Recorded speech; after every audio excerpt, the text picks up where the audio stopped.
Reload. Fingers in the. Okay. No.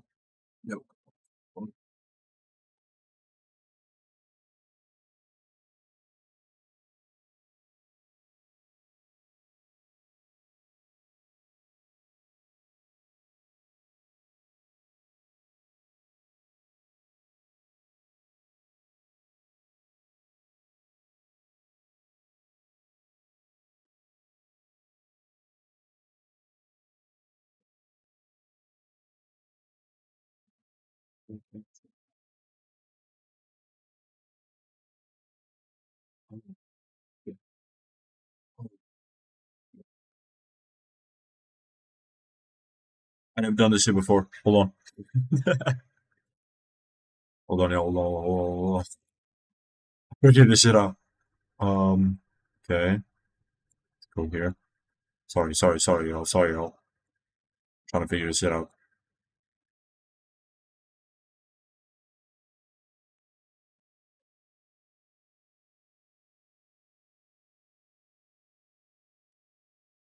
For everyone who's watching Vertical, I genuinely apologize because this shit is gonna look so scuffed. Chat box. Move that shit down. Yeah.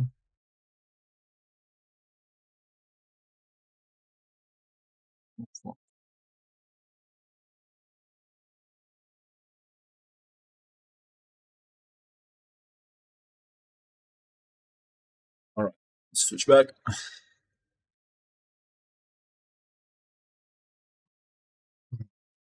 Well, today is horror. We are playing 3 games. I have 3 games lined up for today. The fuck?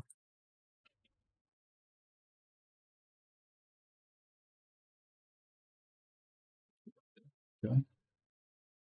Keep it looks out. Oh, there we go. Okay. See if it works. No, it does not. Should. Um. Um. Like that. Gonna have to add a new. Oh, shit. Um. Display capture.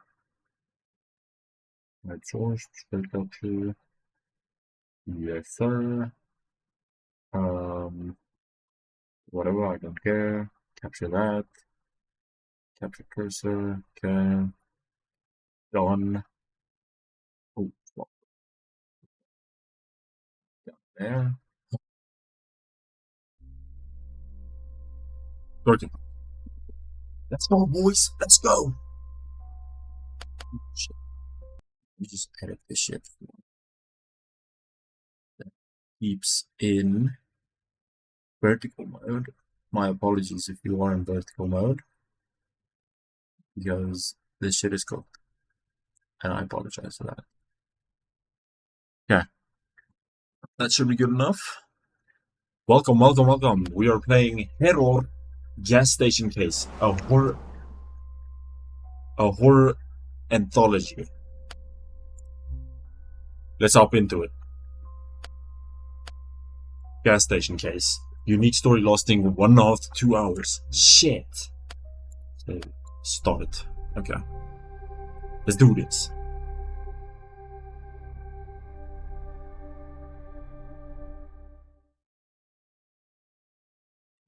Presents.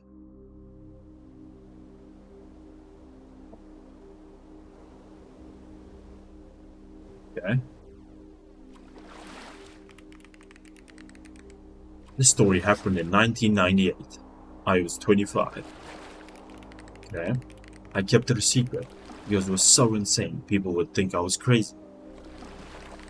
Remember, that summer my friend Mike convinced his boss to hire me despite my past. What were you doing? He was a mechanic at a gas station near the city. That's how I started working night shifts. For me, it was salvation. Shortly before, I had been fired from the factory and was barely making ends meet. Alright. What are you, a drug dealer? Hold on. Lighting might be. Whoa, that's better. In those days, only fishing calmed me. The ripples on the water and the silence around put my thoughts in order. I was glad that Ernie, the boss who had owned the station since the late 70s, let me stay in the break room. You were sleeping in the break room?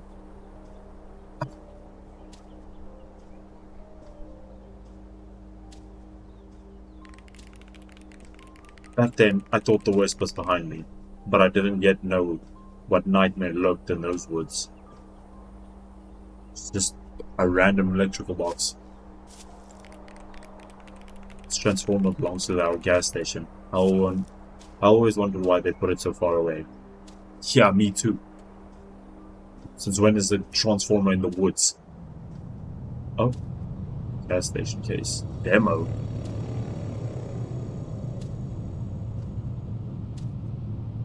Looking pretty good so far. No one lie. September 18th, 1998, Ohio.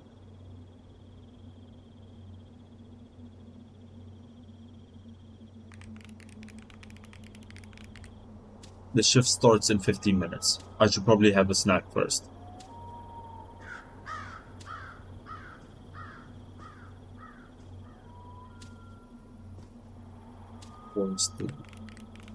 Lake White, the only one around here. The river that flows to the city starts here.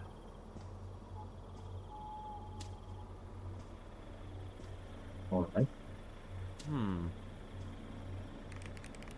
Don't bother, busy. Okay, asshole.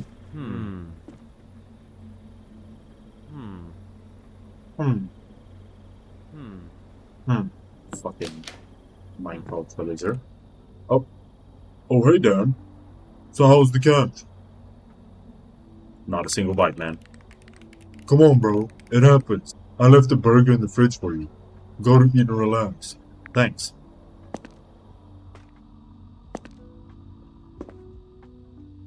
Dan.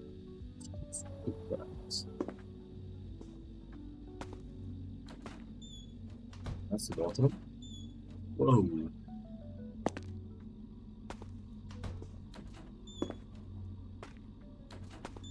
Please do not flush paper towels, sanitary products, cigarettes. We have sensitive pipes. Do not rip this down and flush it.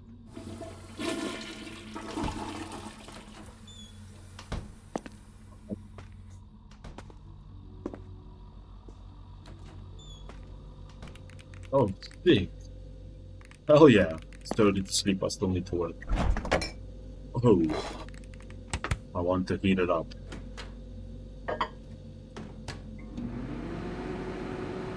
Meaty ass burger. Same. Oh. What are we? That has to be cold still. That was like 10 seconds. I've not started to eat. Oh. Press G to throw. Strong ass plate. Oh. No lock. That's all I brought with me. Cornflakes.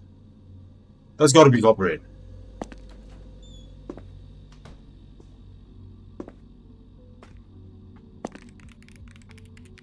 Hey Dan, there's a car outside. He needs about 5 gallons of gas. Can you help? Sure, I'll help. Thanks, bro. I don't know why I'm giving him this voice, but yeah. That's the dickhead that's so rude. What is this taking? This petrol or diesel? That's diesel. Nah, throw petrol in the shit. Let his fucking gas cannon. Let his car fuck up. Oh. $7. Hell yeah.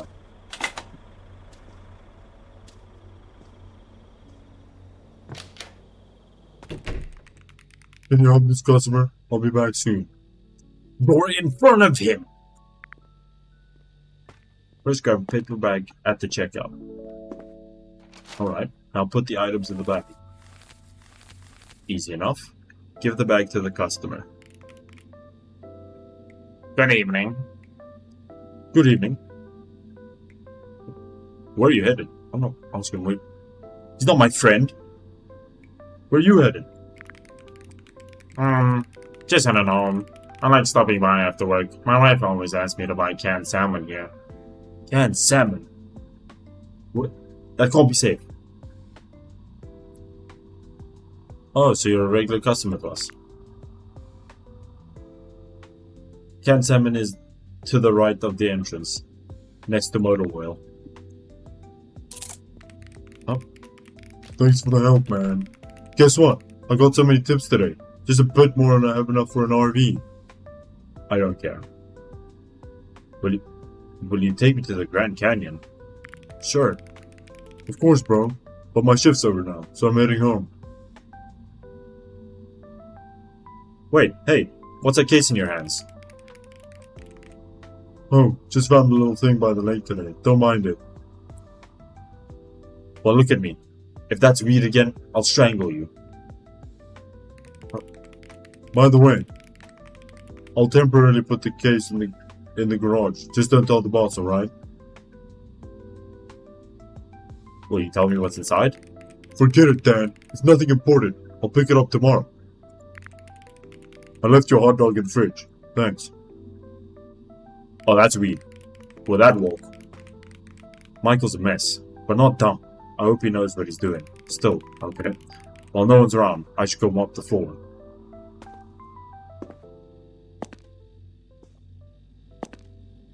Look at the mop here.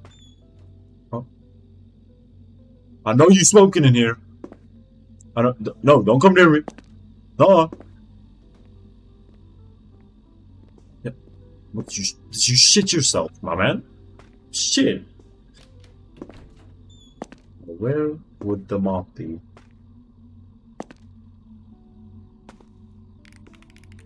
Mop. Okay. Oh.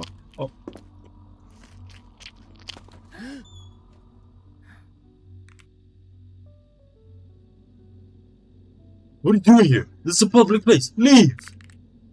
Killjoy. Killjoy. Ew! Ew!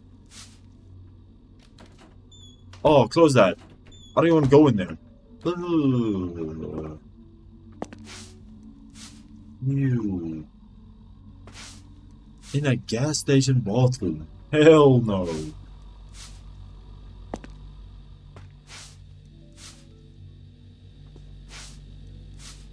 Am I mopping the floors or am I sweeping them?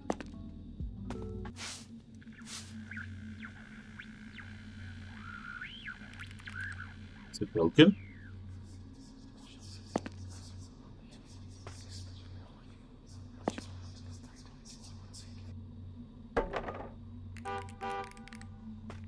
I needed to refill the car.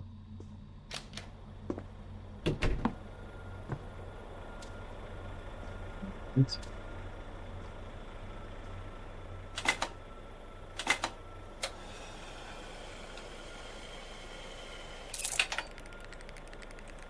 You've chosen... No. You've chosen a dangerous job, young man. Sitting here at night, takes courage. Especially in the light of recent events. What events? The area has become restless. It's not a good sign. Oh, not good at all.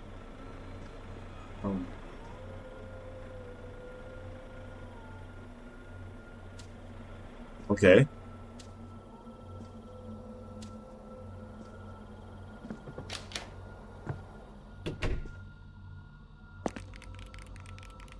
The old man seemed strange to me, and at that moment I paid no attention to his words. Our town had always been quiet, been a quiet and peaceful place, where people knew each other since childhood. Since my shift has just started, the next few hours I just did my work without worrying about anything. But soon, I realized that the old man's warnings were not unfounded. Unprecedented, maybe?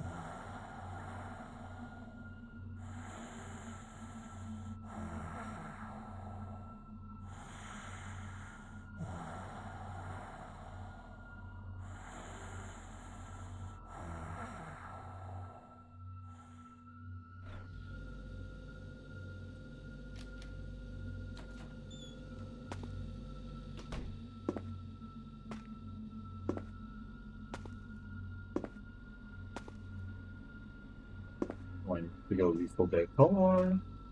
Let's go put them all back. What fucking throw.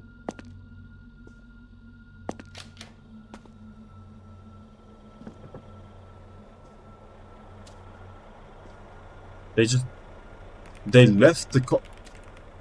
Need to man the cash register to serve customers. Okay.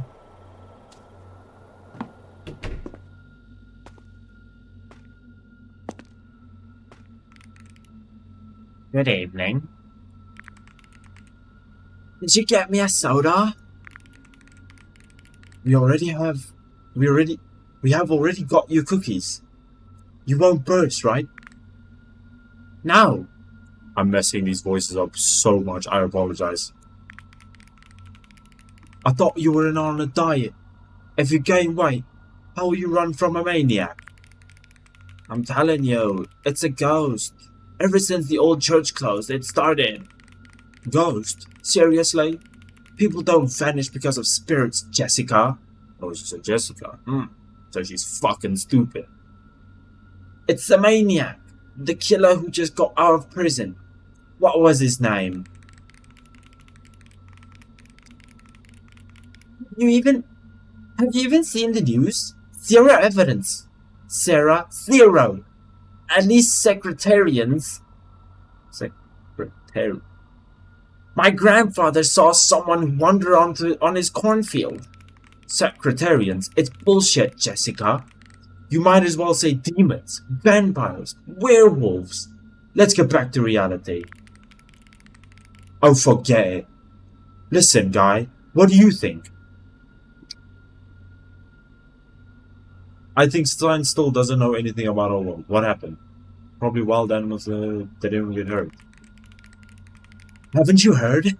3 people have gone missing this week. They vanished without a trace. As if someone or something took them. No, I haven't heard. We're hurrying home. Please serve us. Okay. Ooh. Fuck out of here. Now leave. Please. Now I understand what that old man was warning about. Oh, one of them about to get murked.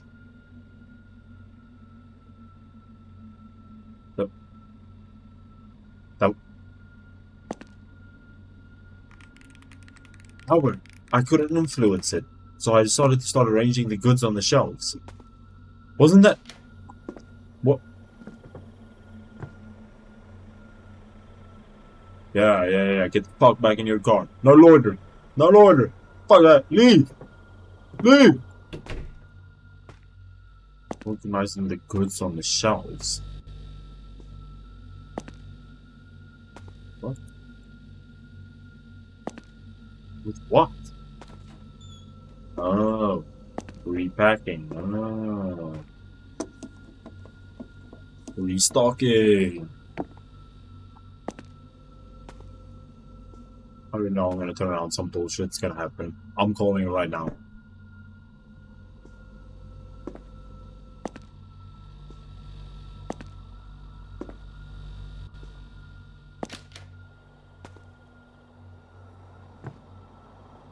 Okay, we're good. Oh, there we go.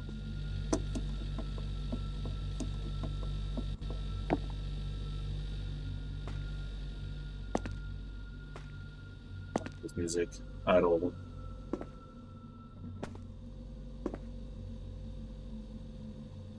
Let the music stop.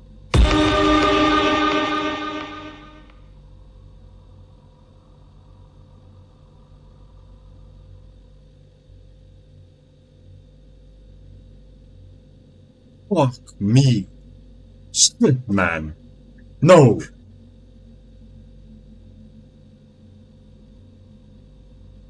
What voice do I give this dickhead? So you work here? Yes, I work here. How can I help you? Listen, my car takes a long time to start. Maybe the contact is acting up somewhere. Do you happen to have a wrench? Yes, it's in the workshop. I'll go get it. Fucking scare me like that again, man. Shit.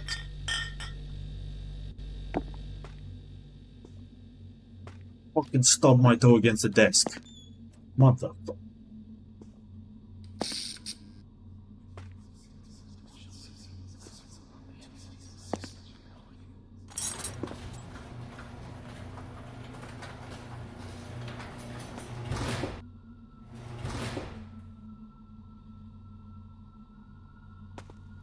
I don't like this.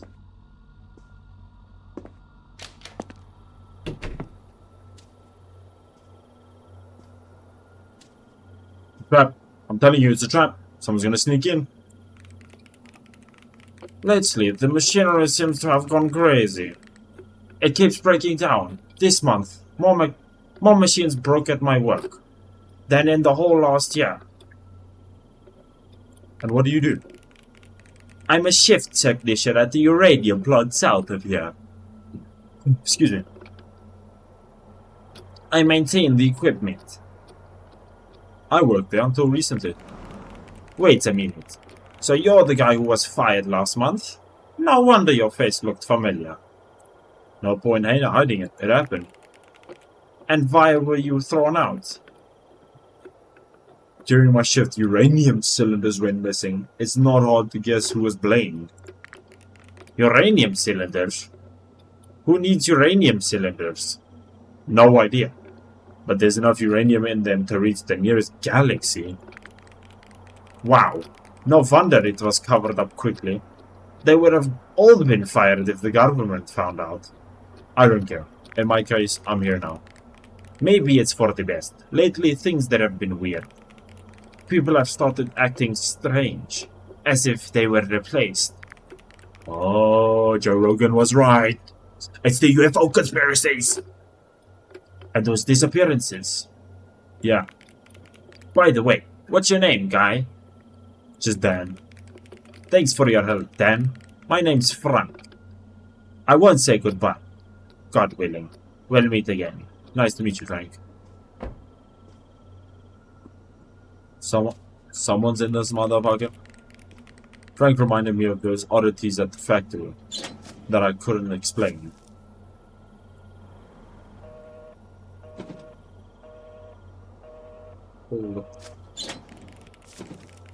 Even back then, I suspected something was off here. Someone's gonna be in here. Anyway, I had a lot of work, so I decided to take out the trash. Can I put this back? Fuck you. The garbage bag was somewhere in the storage. You mean my fucking room?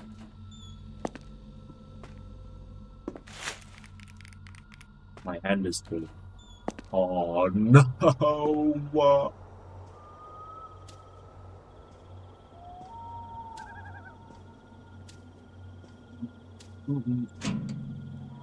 Yay.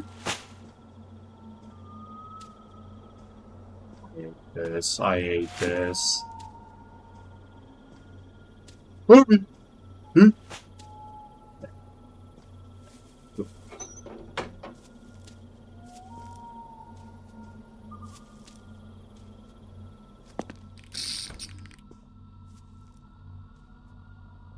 Fuck that. Lately there have been some power outages. No, I don't want to be left in the dark at the worst moment. I should buy a flashlight soon. Oh, fuck. That's deep! Wish list. Oh. No. Why the fuck did I just open my Steam shop? Revolver?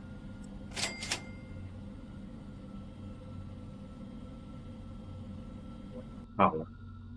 The package should already be on the porch.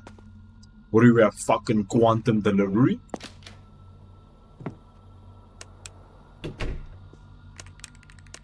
After buying the flower, I finally contact to go eat while no one was around. Fuck no, man. Hot dog! It's like in the fridge. Eat that shit up. I'm gonna have to go into the fucking forest to go turn on the lights again if it turns off, man. I want to turn on the TV and eat while sitting on the couch. Alright.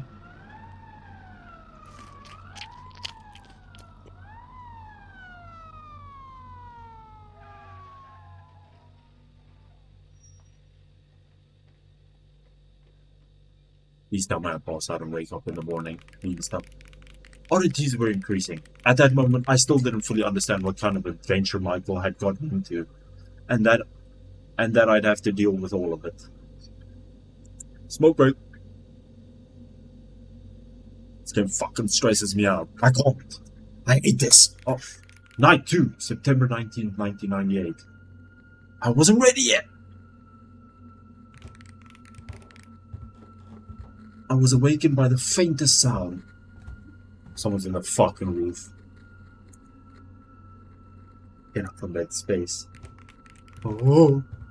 At first I thought I was imagining it.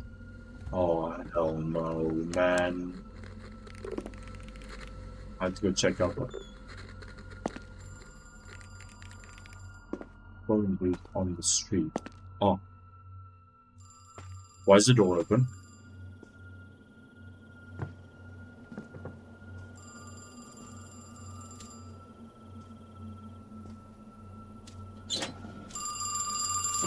Fucking door. Oh.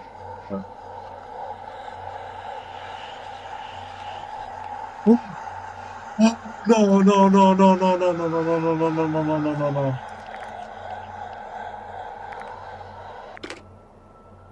No, someone just went in the store, man. I want to go in. Oh, fuck, something's on. Hell no, someone's in the store, man. I hate this.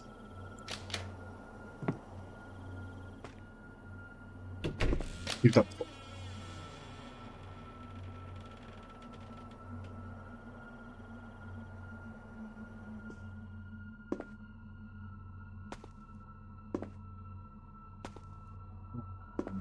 Oh. What's up?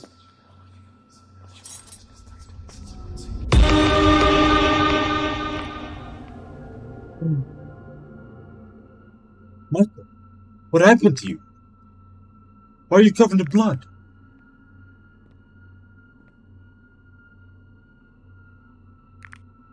Why are the two of you? What the fuck? You stole the uranium! Oh. End of demo. W fucking game. W fucking game. Yeah. Holy fuck. W game. W fucking game. Damn. Well, that was gas station case. The next one we have is Lights Out. This one, ooh, from what I saw, looks scary as balls. But I also think it's quite fast. So I guess we'll see. Couldn't start. Fuck you mean couldn't start? Couldn't start. Fuck you. Oh. Yeah.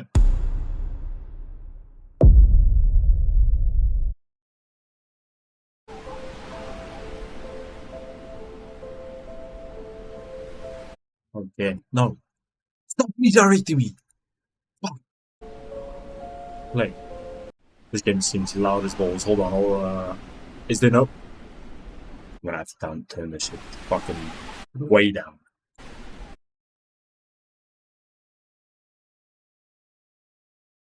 Alright. I can't turn it down. Oh well. Alright. Yes, this is my. Why is it so loud?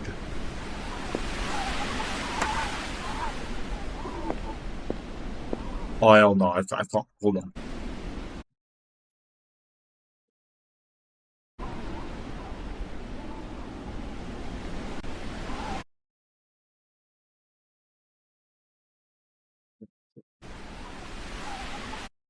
What? Love, love. Hold on.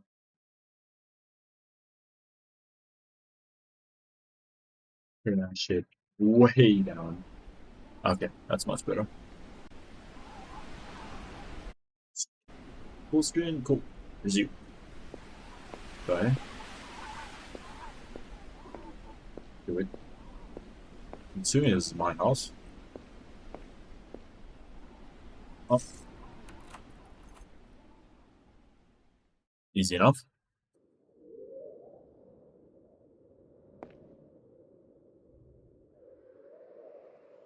Who the fuck just has that in the house? Who has this in their house? Like, what is that?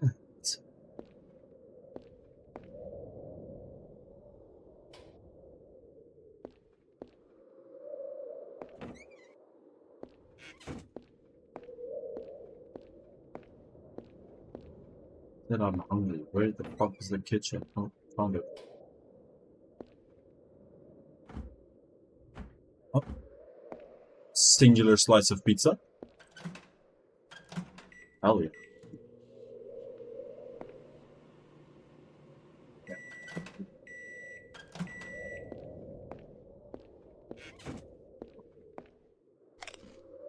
Oh.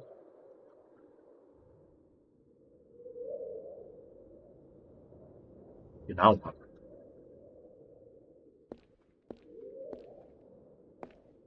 Dead?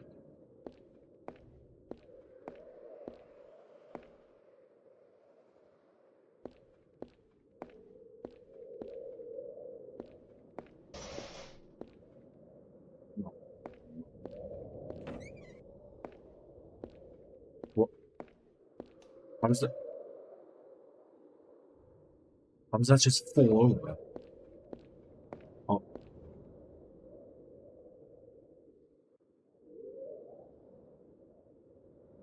What do I do? What do I?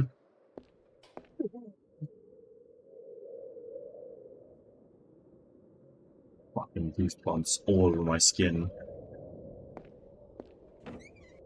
What? What? Is that?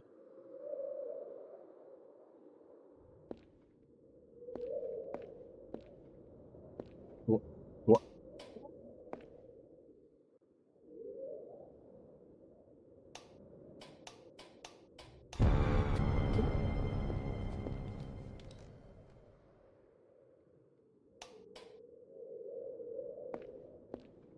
I can't sleep.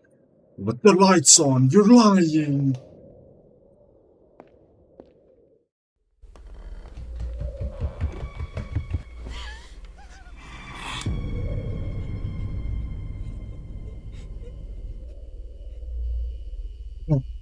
Is that the game? Fuck me. Can you guys see it? No, you guys can't see that box. Holy shit. Fuck me. Oh, fucking hell. No, no, no, no, no, no. Holy shit. Holy fuck. No, no, no. Hell no, man. There's no way. W game. W fucking game.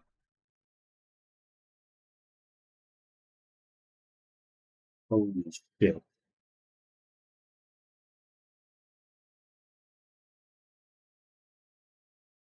Okay, so next one is called Replay. And Replay looks good. Replay looks like I'm in a game inside of a game. Like I'm playing a game inside of game. Seems pretty cool to me. Hit me up. Oh.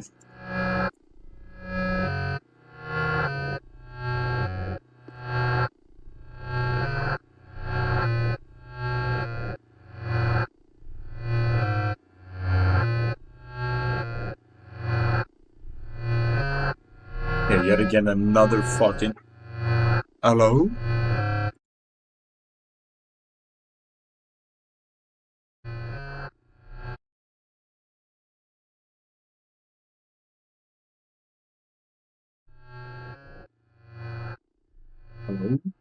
Hello?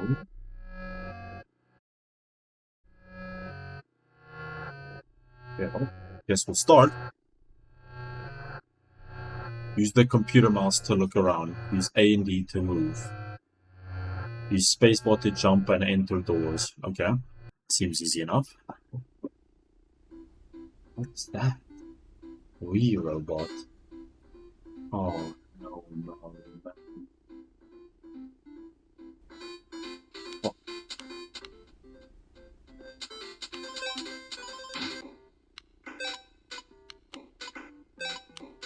Oh, no.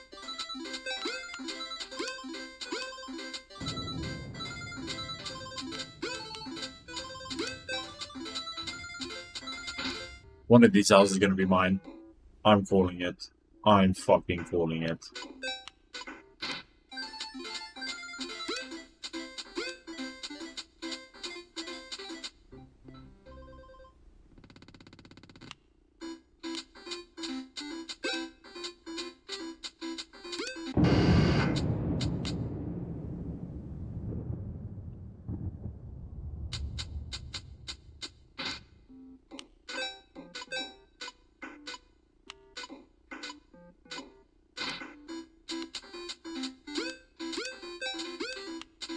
Oh, fuck. Oh, no. Right. Oops. Quality on this looks hella nice. Shit.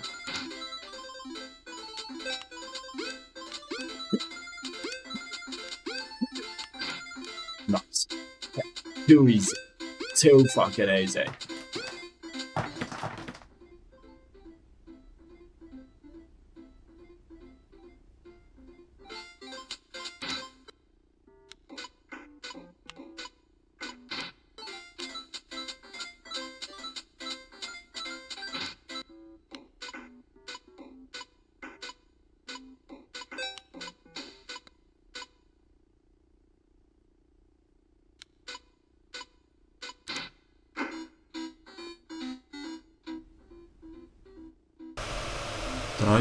Did I kill that man? Wait, hold on. Why's my webcam frozen?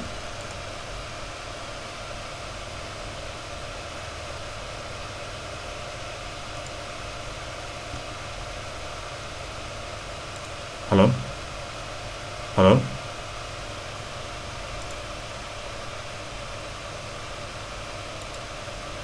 Why's my webcam?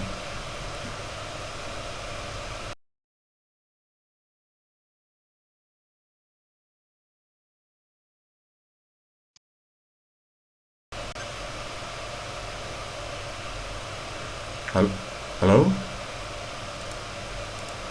What the? Hello? The fuck is happening? No, pause. Pause.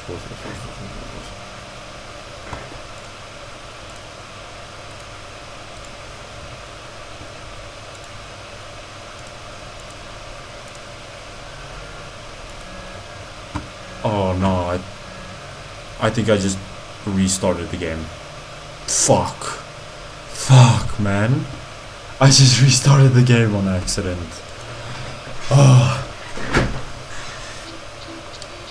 Okay, well, I know what to expect now at least. Speed on. Thunder's gonna happen.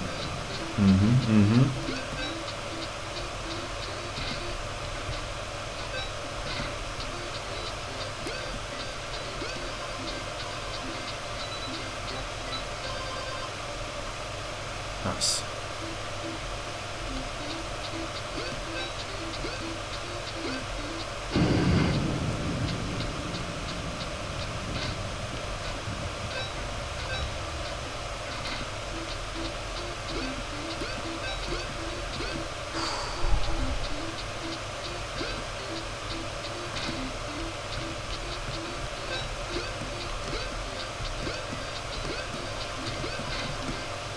Nice.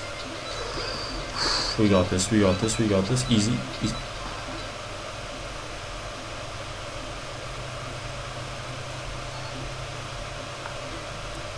Please. I don't want to do this, man. Oh. I really don't want to do this. Okay. Go in there. Cool.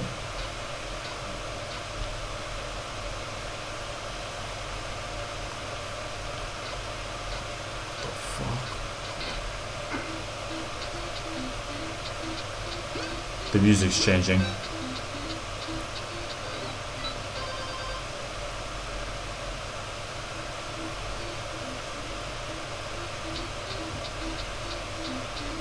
Okay.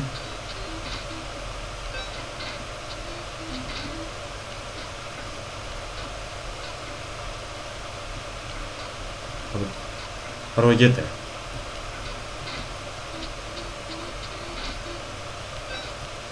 Oh.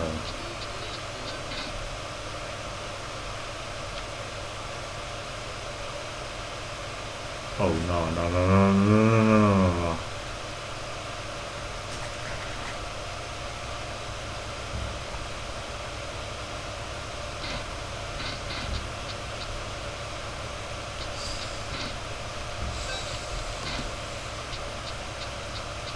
Don't look at the door. Don't look at the door. Just don't look at the door. The door's not open. The door's...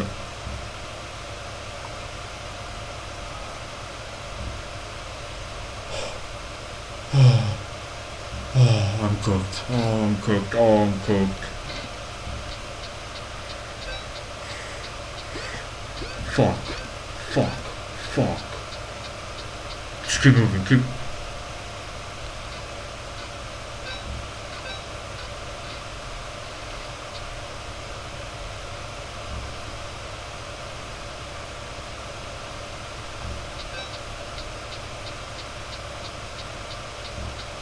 Why is there blood everywhere?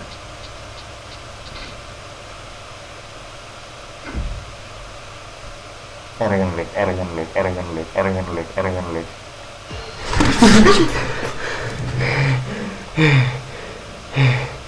Is that blood? I'm dead. I'm dead. I'm a ghost. I'm a ghost playing a game. Fuck off.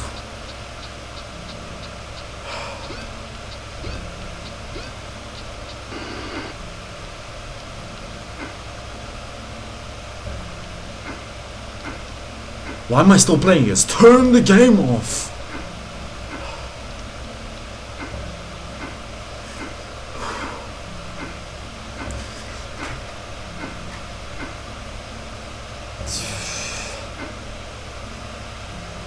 Oh no, no, no, oh no, oh no, there's blood everywhere, man.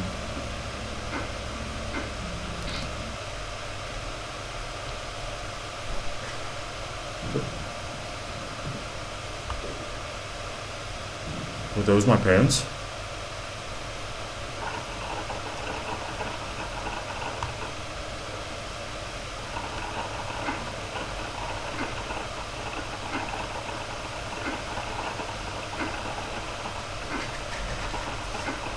I'm gonna go through and it's gonna be right here.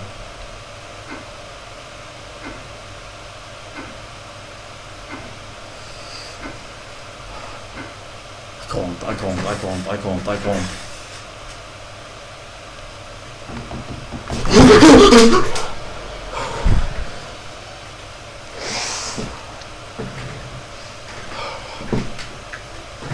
Fuck me, dude.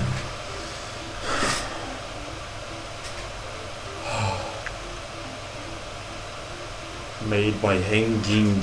I couldn't even read that. Thank you for playing.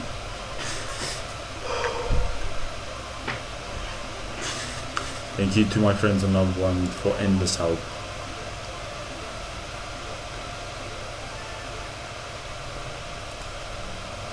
Holy shit. W fucking games, dude. They were all pretty short, but shit, they were good. Damn.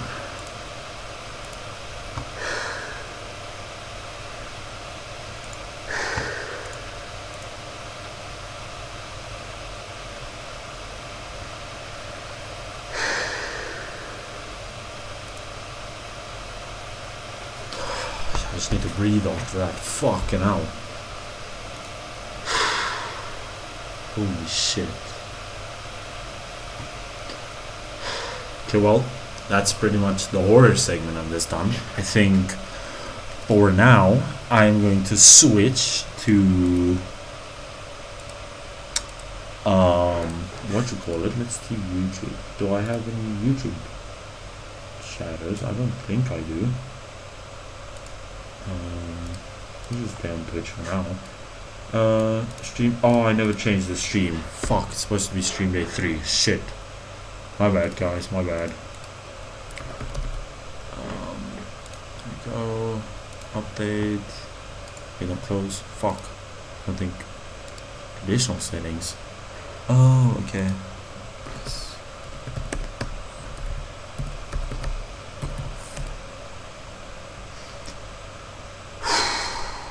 Update.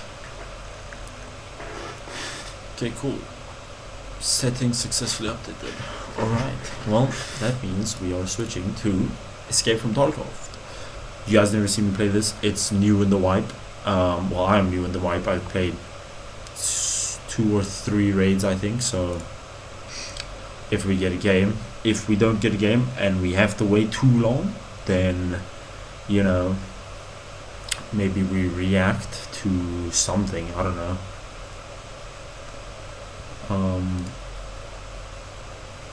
But yeah, we'll see how fast I can get a game. Probably not that fast, but let's see. Otherwise, maybe we react. I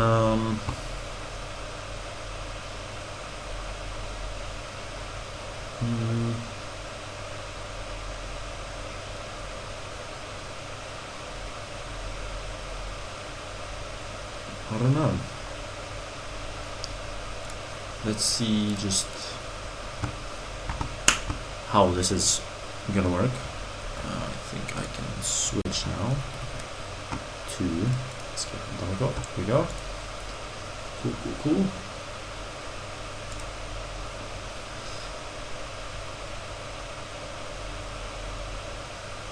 Oh shit, I think I might have to move my things around for this. Let's do this. I might have to... Oh, no, fuck it. Just stay like this.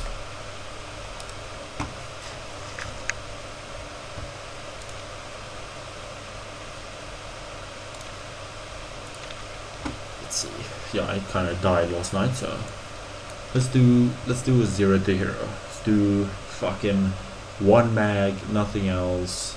M9A3. Yeah, there we go. And then let's just bring some. Let's bring a cheese. Just a cheese and an S-March. There we go. Bind those along. Cool. So what are my tasks? AGS grenade launcher. Yeah, maybe let's just fucking jump into that. What do we do with scav on?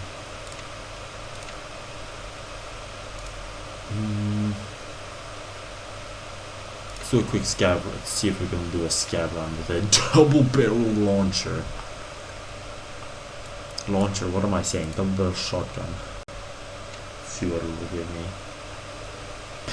Pretty shite loot, but alright. Then let's switch this. Let's see if we can react to something.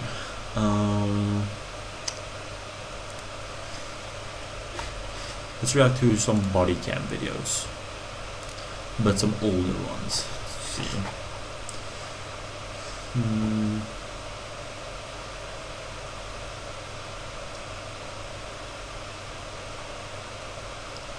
Let's do a short one, a quick one.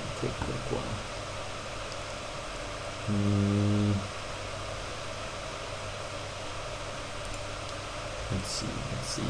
Yo, all these are hours long. Shit.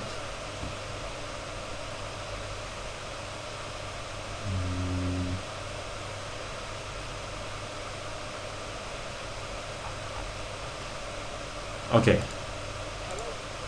Mom's confession leaves detectives in shock. Let's do this.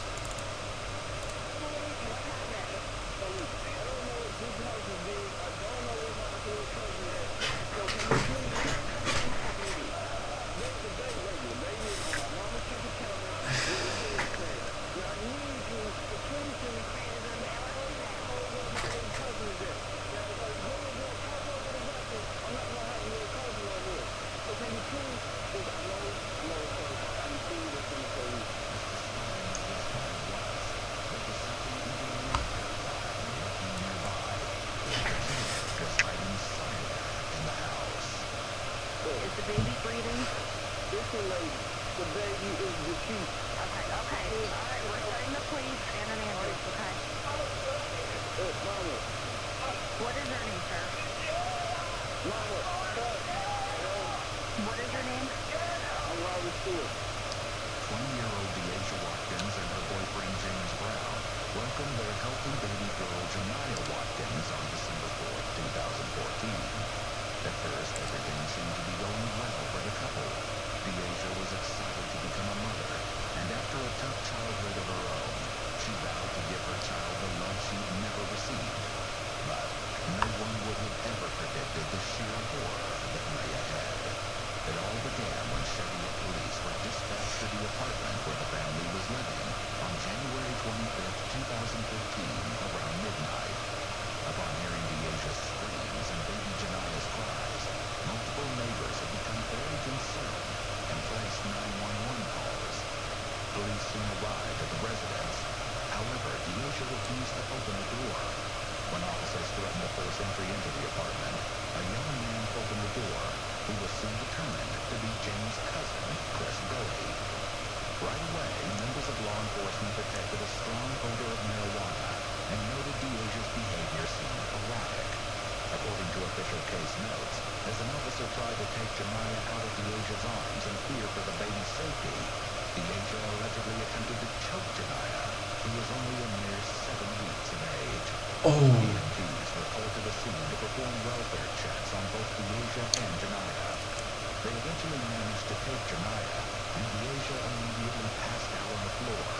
Though the cause of her having lost consciousness was unknown. She was soon moved to Deaconess Hospital for psychiatric care, where she would remain on a 72-hour investigative hold. By the following day, her diagnosis had been established. She was suffering from postpartum psychosis. Oh, shit. Was found in her system, though she denied using it initially. She was placed on an antipsychotic medication. Due to side effects associated with the medication, Deasia was informed that she would have to discontinue nursing Janiyah. And based on Deasia's behavior, staff expressed concern to the caseworker that Deasia didn't seem to be grasping the seriousness of the situation. According to case notes, they felt that she was minimizing the incident, as she described it as no big deal. By January 30th, Deasia had returned to the apartment, and a safety plan was officially in place. She was allowed supervised contact with Janiyah, provided Deasia took her prescribed medication, and that either James or his sister Jaleisha was present at all times. But a visit from the caseworker reinforced the fact that Deasia wasn't on board with the plan. She hadn't filled the prescription for her antipsychotic medication. The caseworker reiterated that it was imperative. I'm sorry, y'all, that I'm not that I'm not giving any commentary. This shit is crazy. I'm speechless. Postpartum psychosis. You can't breastfeed the baby, and you say no big deal. To the fact that you can't breastfeed your baby because you're high on weed. Firstly, you're on antipsychotic medication because you have postpartum psychosis. That is so crazy. Deasia take her medication, or it wouldn't be safe for Janiyah to stay in the home. James made it clear that she'd have to leave the home if she didn't comply, as the apartment lease was allegedly under his name. Deasia reluctantly agreed. She didn't want to be separated from Janiyah, and in addition, she felt she had nowhere else to go. Of course, soon these concerns would no longer be relevant, as disaster was lurking just around the corner. My fault, Joe. A caseworker completed an unannounced visit at the residence and was unable to verify if Deasia had filled her prescription. Over the next couple of weeks, everything continued to deteriorate. By the end of February, Deasia had abandoned the apartment and moved in with an aunt. It was clear that the current situation wasn't working, and it was about to become exponentially worse. Custody proceedings began on March 6th. As paternity had not been established and a mental health assessment needed to be completed on Deasia, the magistrate who presided over the hearing granted custody to the Hamilton County Department of Job and Family Services. During the interim, Janiyah was placed in the care of Deborah Stewart, Deasia's aunt. Neither James nor Deasia were allowed to see Janiyah, and Deborah agreed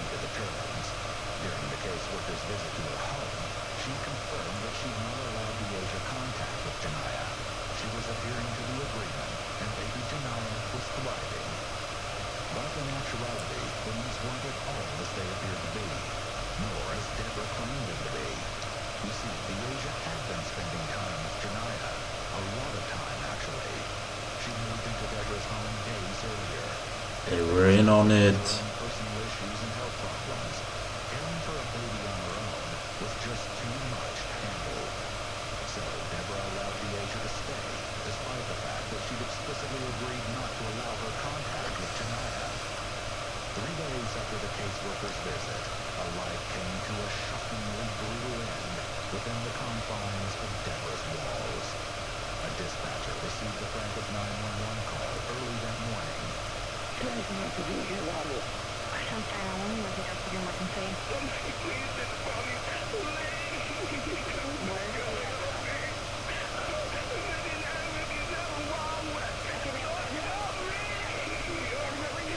You were just talking to somebody. Who were you just talking to? Ma'am, you weren't crying when you, but I heard you talking to him. You're fine. And then when I said you started crying, I need you to tell me what's going on. The dispatcher is trying to make sense of Dispatcher is calling her out. thing is adding up, and her skepticism is evident. Listen, I need you to stop crying, okay? Stop crying. I need you to help. I need you to take a deep breath and tell me what happened.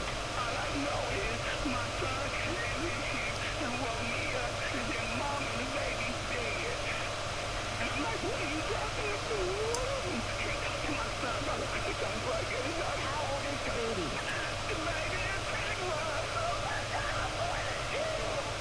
Deborah passed the phone off to her son Robert, who'd arrived at the home along with his children just minutes earlier. It was his youngest child who had arrived in the kitchen first and bore witness to the terribly gruesome scene. Robert had immediately ushered his children out of the house to safety, then re-entered, desperate to locate his mother, Deborah. What happened? Hold on, y'all. Is my mic being weird, y'all?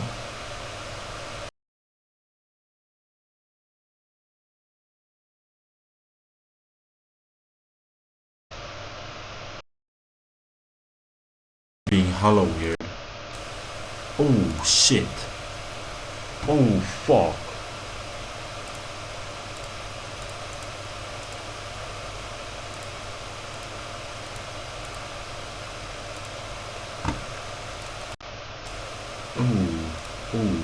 Oh fuck, and we're an hour into stream.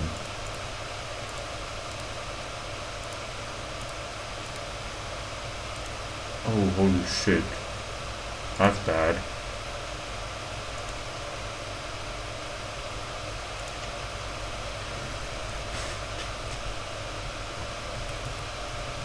How did I not notice this? Fuck, man.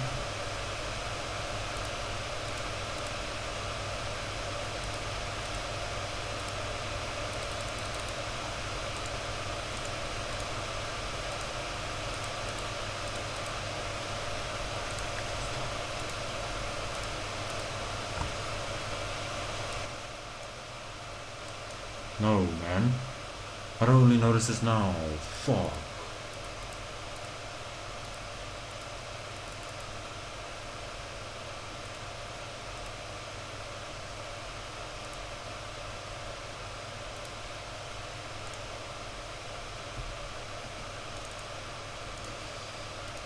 Sorry, I'll give me like 2 seconds. Let me just figure this shit out.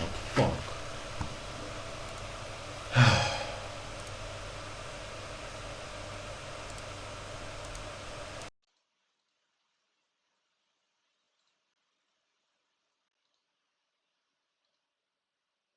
Okay, that's better.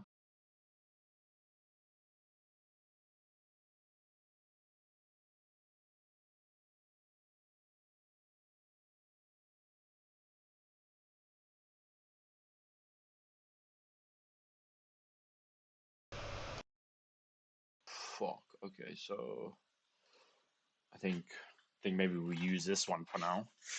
Shit.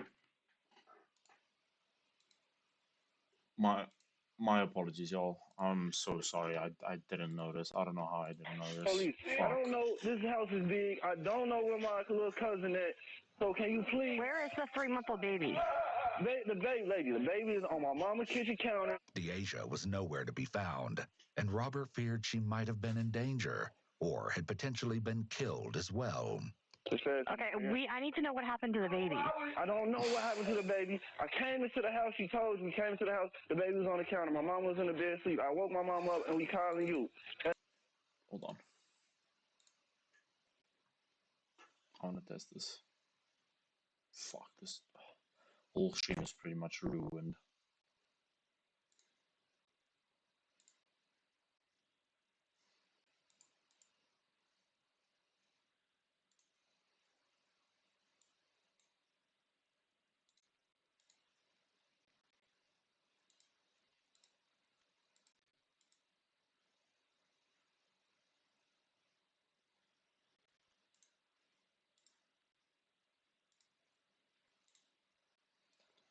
Alright, replay in my own stream.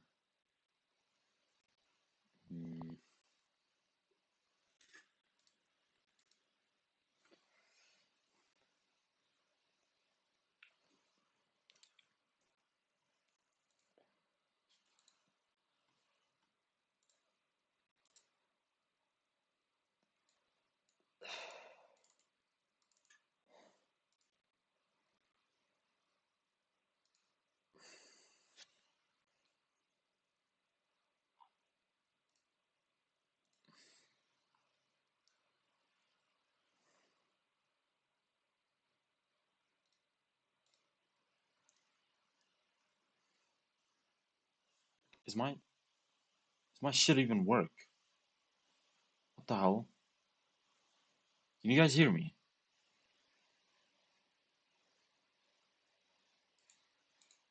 Oh wait. Can you guys hear me?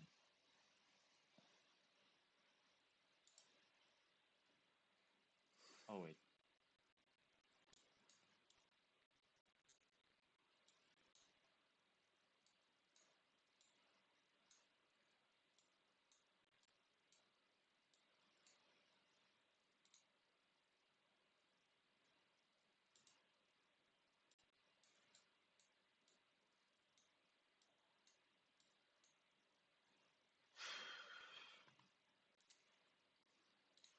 Fuck, man. That's a bit That's all disappointing. I know. Okay. I don't know nothing else. Okay, listen to me. Is the baby breathing? Listen, lady. The baby is deceased. The first two officers arrived a few minutes later and immediately entered the home. One officer made his way to the kitchen and quickly confirmed that baby Janiyah was deceased. Simultaneously, the second officer located Deborah in the bathroom of the master bedroom. Officers on scene radioed for additional officers to assist. Amidst the chaos and confusion, a few officers cleared the home and, in the process, they located Deasia. She was in the bed in her room, tucked under the covers, though her hair remained visible.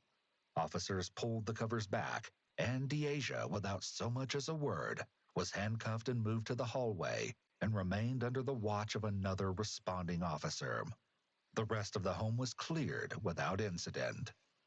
As Deborah's house had become a crime scene that would require thorough processing, the parties were moved to the Criminal Investigation Section, known as CIS, at the local Cincinnati police station.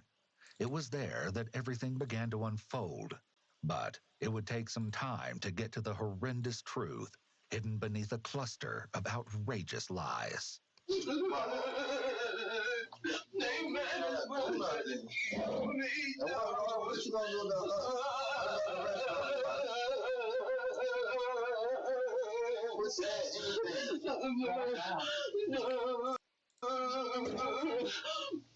Scoot over a little more. I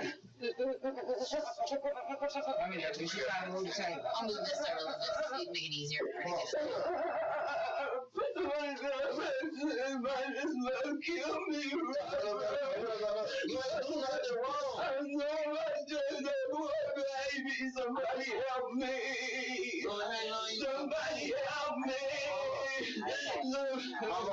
What does you want us to help you do? You can't bring back right. Relation adjustment. You know that. You go to and what Can't take this. and what about us? And what about your kids? I can't. What about your kids? What about us? You being real selfish. No, I'm not. It ain't nothing you can do. You trying to help. It ain't nothing you can do. Listen. Ain't nothing you can do, man. Take this tissue. Poor baby, I understand that. Take this tissue. Deborah's gut-wrenching cries can be heard from the nearby room where Deasia is seated, waiting for detectives to enter.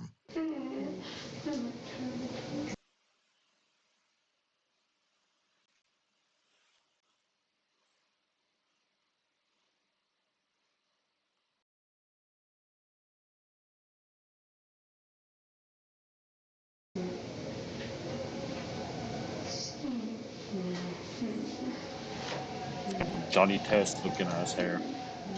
Meanwhile, Deborah is beyond inconsolable. This man will just kill me. I can't take it. I don't think I can live through this. I don't think I can live through this. Oh God, I can't live through this. Oh, no. I can't do it. I can't do it. Poor baby. My name's That Jen. poor baby. That poor baby.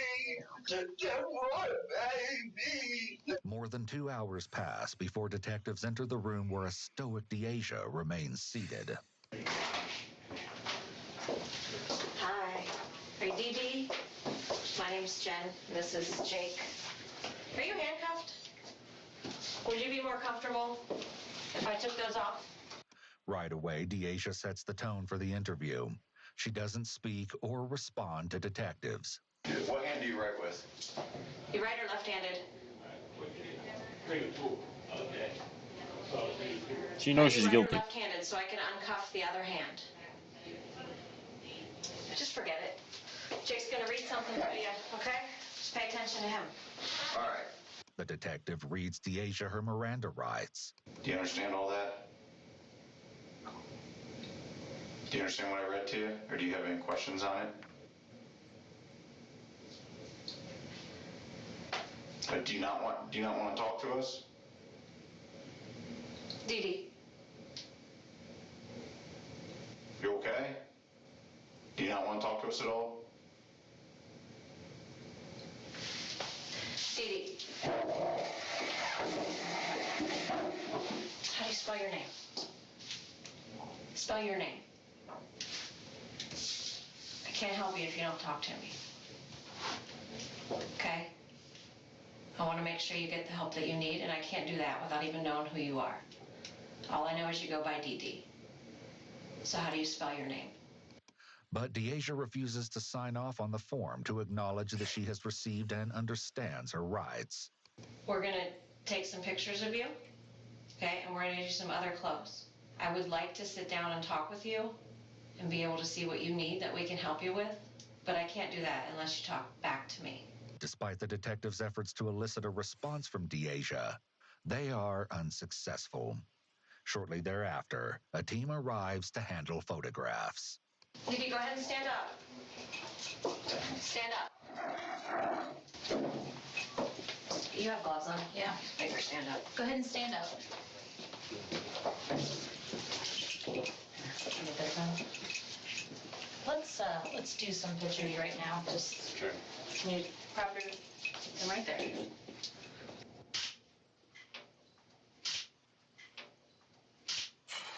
Several minutes later, the photographs have been Y'all send the kid back to that? How I just feel like when they took the kid, the courthouse that took the kid, right? They sent it back. They took the kid, right? And they had to release it to someone else. Now that's Deborah, the other person, right? The other lady in the other room. So they sent her back to Deborah's house, but apparently Dee Dee, whatever the fuck they're calling her, Dee Dee was there a few days before. So how did Child Protective Services not? Do they just give the kid there without inspecting the house up until the point where the kid is going? Because if you inspect the house 2 weeks earlier, you know, she might clean the house, like, she might change the whole living situation because she knows you're coming. But after that, the house can just fall back to what it was.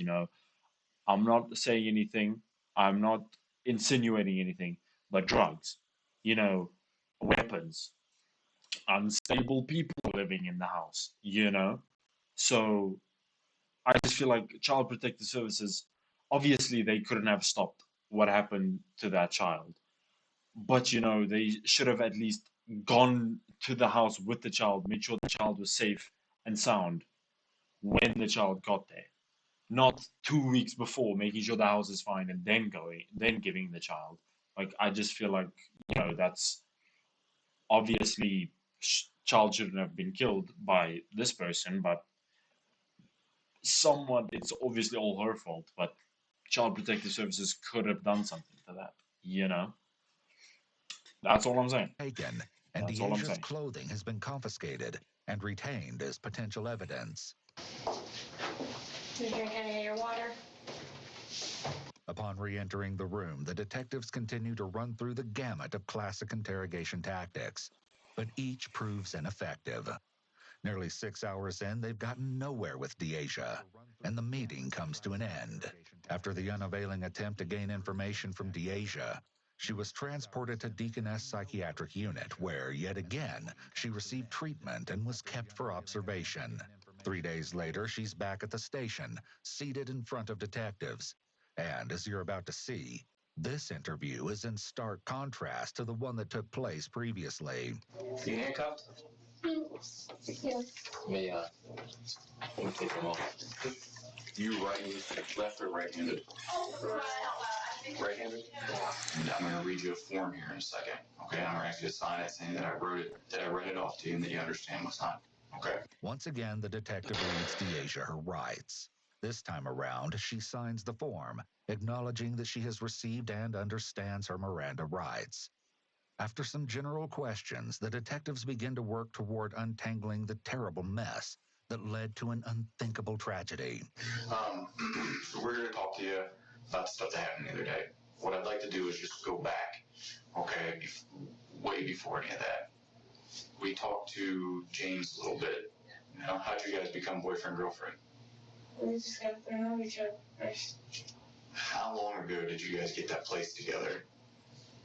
Was that before you were pregnant or while you were pregnant? While I was pregnant. Was he working anywhere? Yes. Where did he work at? McDonald's.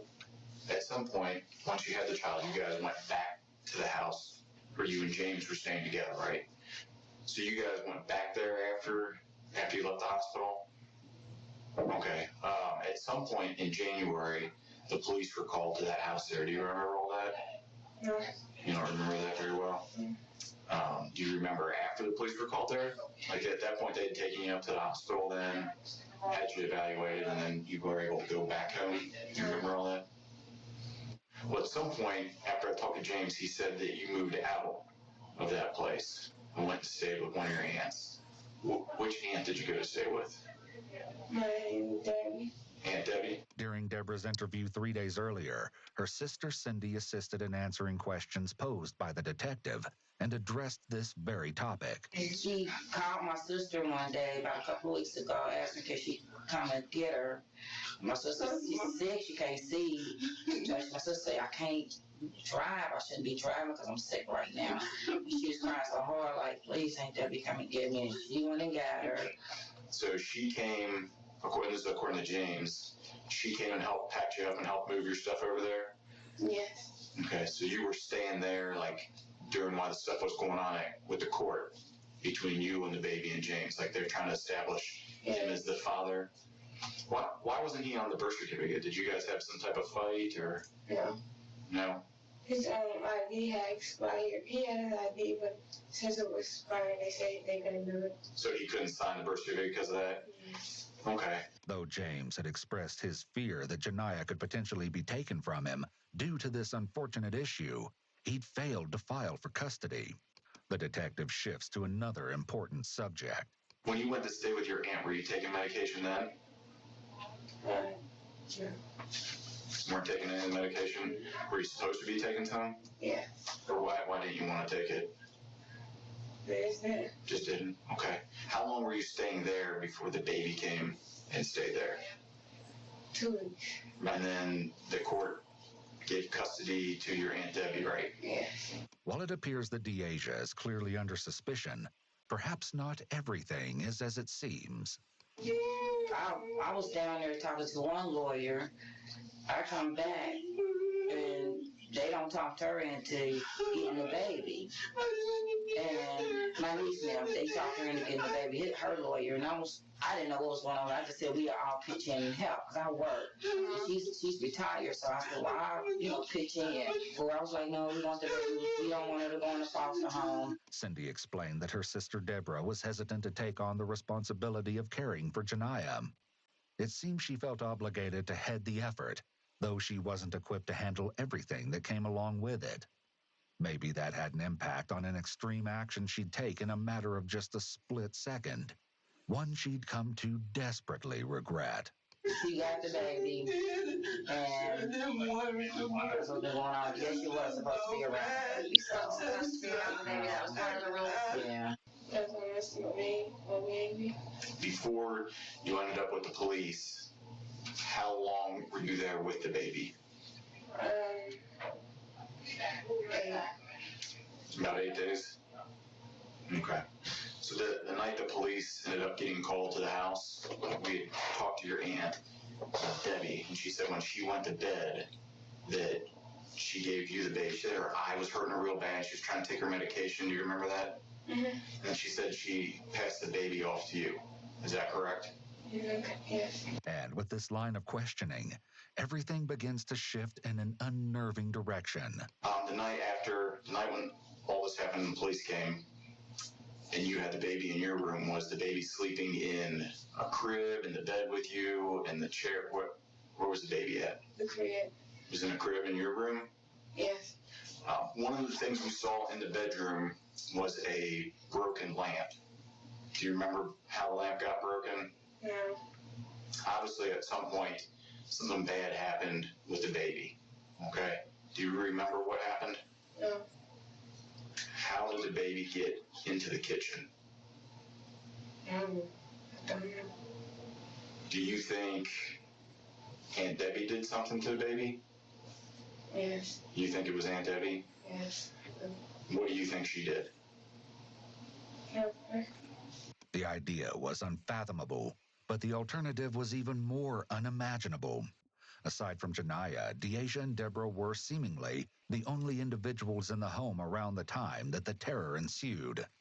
Detectives had to explore the possibility that the combination of Deborah's own personal and medical issues, along with the responsibility of caring for a baby, had caused her to snap. Perhaps Deasia's reality had truly become a mother's worst nightmare, and her own aunt. Oh, there's no audio. I got 2 God cards in my deck. Record that, please. Record that, please. I got you.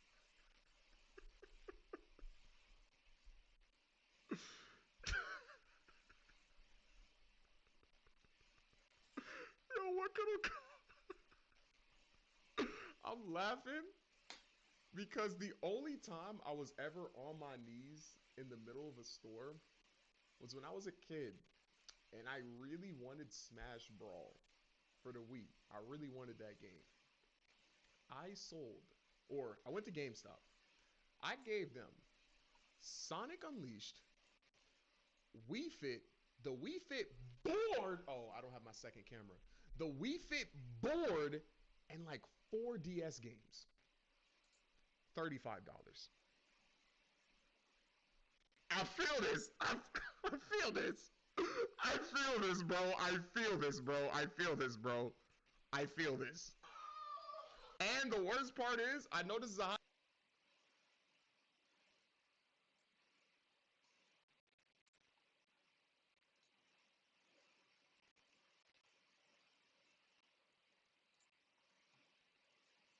had taken Jania's life.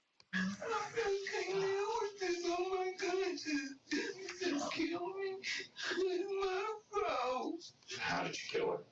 Stabbed her. She stabbed her? Yes. Do you know what she stabbed her with? The knife was right next to her. The knife was next to the baby? The baby hand when I saw it. The what? I'm sorry?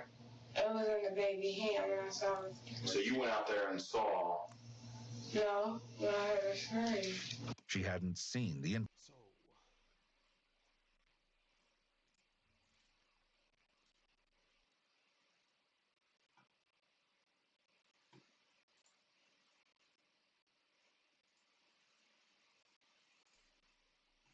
from 6 to 7, gonna be doing more reacts. I'm shocked you played Hollow Knight. Yeah, I played it 2 days ago in the morning off stream, and you didn't edit it, so I'm actually not surprised that you didn't see that. Okay. Give me a 15. Give me a 15. Give me a 15. Thank you for the emote on me, Jay. Thank you. Thank you. Thank you. Give me a 15, y'all, and then we're gonna do some regular reacts. I gotta get back to stream, bro. I'm telling y'all, bro. I have not been on bullshit. The reason I haven't been streaming often is because of these damn gaming videos, bro. I'm telling y'all. I don't know if y'all been noticing. I've been posting daily gaming videos. Daily. That shit is hard. That shit is difficult. I can't even lie to you. It's like I record a gaming video and then allot some time to stream, but I'm so drained from doing that shit that like, bro. I'm trying to lock in on the gaming channel, but I do need to stream because I haven't been posting reactions. Keep it a stack. The reactions is what makes the money. Can't lie. So I gotta get better at that. But all right, y'all. I'm gonna take a 15-minute stream the games. Look, see, I would stream the games, but the problem is, right? I don't know if I can show y'all. I can't. So when I stream the gaming videos, right?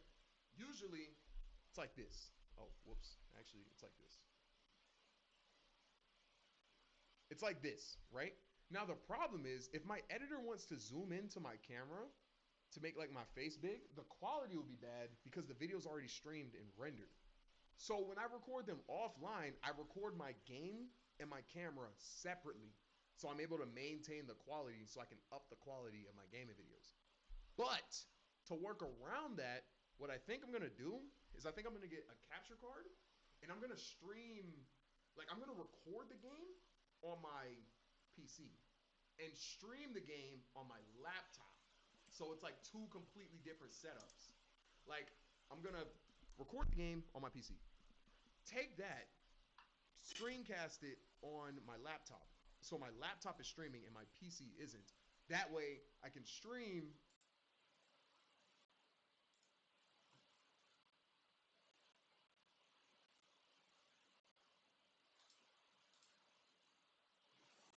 So I'm gonna be streaming the game soon. Yo, if I'm streaming the games, I'm telling you, I'm streaming daily because I spend so much time gaming. But that's what I want to do. But I just had to take time to lifeless figure that out. body. Take time to figure She'd it out. heard And I'm Rob. getting a new PC soon. So when I get the new PC, I'm gonna try to do that.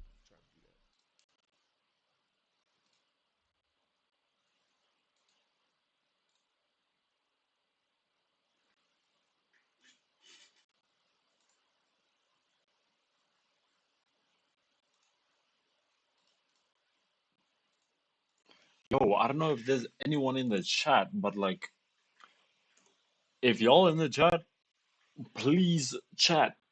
Like, I'm looking for chatters. I want y'all to chat with me, please.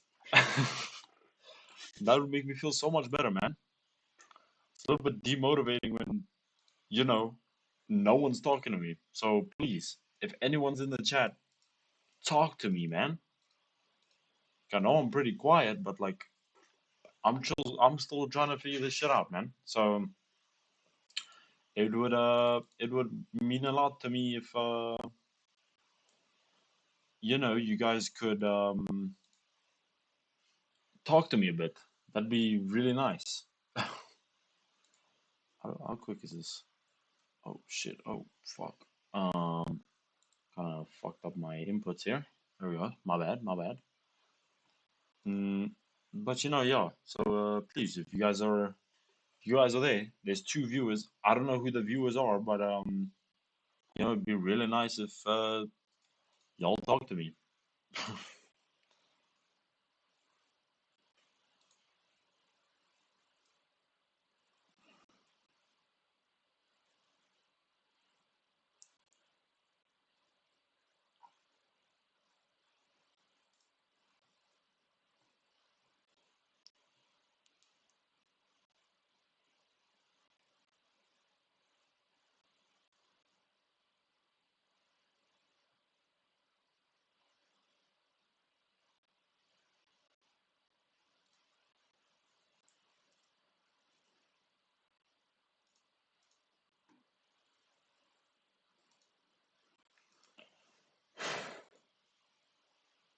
Robert's little girl's blood-curdling screams as the child entered the bloodied kitchen, and word of the grisly scene soon made its way through the home.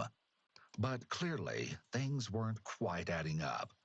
How do we make that leap from the baby's acting like a normal baby to the point where we end up where it is badly injured and dies in the kitchen? That you don't know? I guess when I gave you a sleepwalking. Okay. Here's where we're gonna take a little turn. That's not what happened. The detectives have come to this meeting armed with indisputable evidence. At what point during all this did you have the knife in your hand?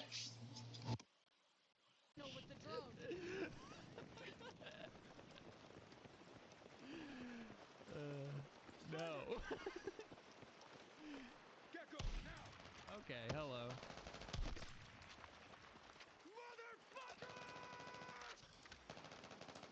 Target down! Lopez! Lopez! Sniper is down! Hey, Lo. Chill, Lopez. You good? Yeah, I'm good. Alright. We have our objective to complete. Oh. Let's move! Sorry,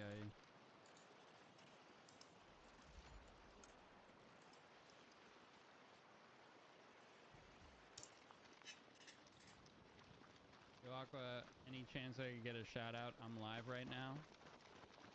Mr. Puggy. Have a good stream. Convoy incoming.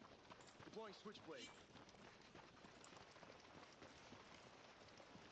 Hope you have a fun one. Switchblade set up. Focus on the convoy first. Where's the rocket launcher thing? Oh, what just happened? Where is it? Yo, Gavin. Dubs, Gavin. What is the switch? Gavin, bro. Dubs. Holy shit. W, Gavin. Holy shit. Gavin, are you from Aqua Stream? Are you from Aqua Stream, Gavin? Thanks, man. Means a lot. Shit. I actually didn't think anyone would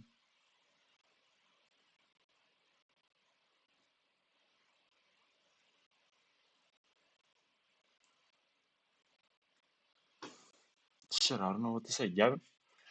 I am, bud. Yo! Gavin, watching Explore Without Crime. Yes, sir. Yes, sir. I'm hooked on those. Gavin. Yo, Gavin. Gavin, I want to say this. I have to go full face cam for this. You are my first actual viewer. So, I appreciate it so much, bro. Yeah, we're watching Mom Confession Leaves Detective in Shock. So, basically, to summarize it, we're, well, me, not we're, because there's no one in the chat. Mom Confession Leaves Detective in Shock. So, basically, 911 call comes in. This mom is, so they're not, how do I sum this up the best? This mom has a baby. It's like 3 months old, I think they said. And basically, the mom of the baby was living with the aunt No, the baby was taken away from the mother, lived with the aunt, right? And the aunt told Child Protective Services that no, the house is fine. Child Protective Services came in, did a whole inspection, whatever, and they lied. And the actual mother that was told by the court to not. Hey, sweet, I'll hang out for a bit. I stream on Kick and gamble. I'll watch for a bit, dude. Oh, appreciate it, man. I appreciate it a lot. Shit. Hey, sweet, I'll hang out for a bit. All right, man. Well, I don't know. What content do you like? Do you like reacts? Do you like I genuinely don't know what to say because you're my first viewer. I'm a bit shocked. I didn't think Aqua would actually shout me out. Like, I have been watching him for long. I think since 2021. Been watching his Tarkov content. I was playing Tarkov earlier, but servers are kind of dead on my side because I'm not that close to America, so I play on South African servers. So servers kind of die because it's currently 1 o'clock in the morning. So servers kind of die this time at night, and yeah. So I tried to stream Tarkov, didn't get a game. Oh, yeah, man, do your thing. Don't be on personal. I'm just here gonna be eating some Taco Bell. Oh, all right, cool. Shit. All right, Of course, just do the my thing, I detectives guess. already know the answer to this question. They just need to hear it from Deasia. All right, so the point where I'm at right now, they interviewed her a few days prior, and from that interview, the first interview that happened, she was not speaking. She was not reactive, not whatsoever to the detective that's sitting here in the white suit and the white shirt. He spoke to her a few days prior. She was not responsive whatsoever. Did not respond at all. And now I think she went to jail for a bit, something like that. She came back, and now she's talking to them. Now something changed, and now she finally signed the document that says her Miranda rights. She was read her Miranda rights, something like that. So, yeah, just let me know any. Okay, there we go. Now my chat is big again. Shit, all right. Well, You let's never keep had a going. knife in your hand, so You're somewhat those summed aren't up your or fingerprints caught that are up. on, So on the knife in there. I'll bet she playing crazy. I bet 10-1 she was competent at the time of whatever crime. Man, I don't know if she was competent because they said I left this out. My apologies.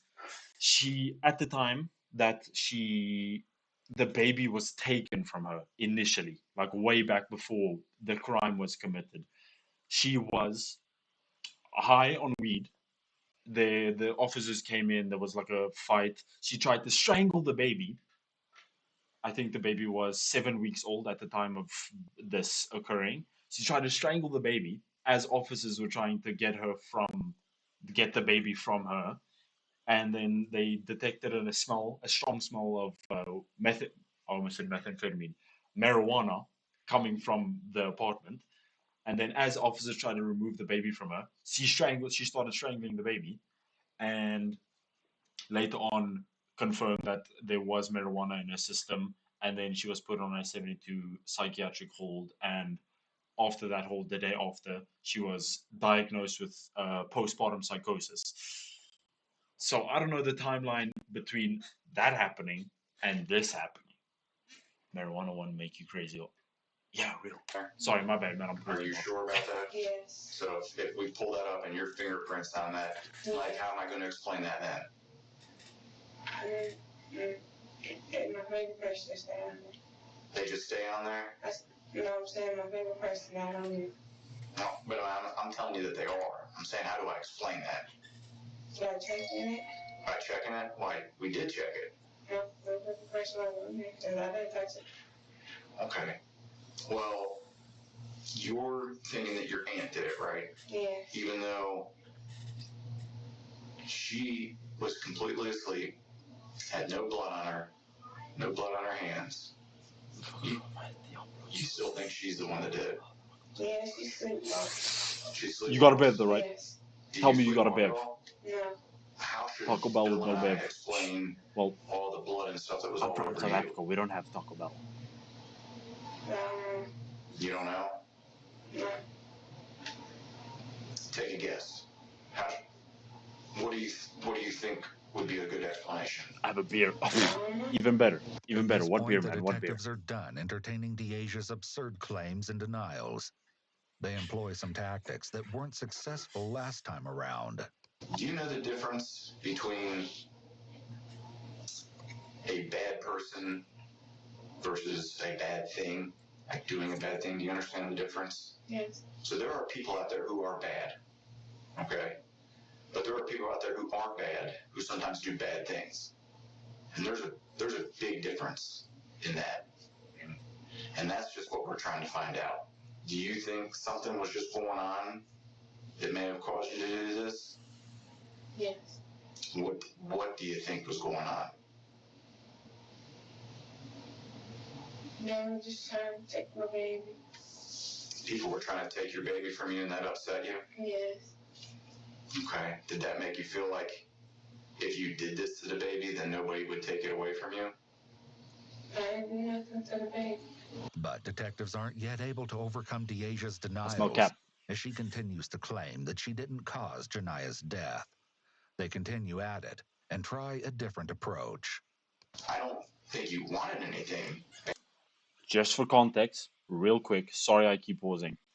When the 911 call was made, the aunt that that lady was staying at, oh my goodness, that lady was staying at, she called the police. The aunt called the police. And when she called the police, the 911 operator called her out saying, before you called, before I answered, you weren't crying.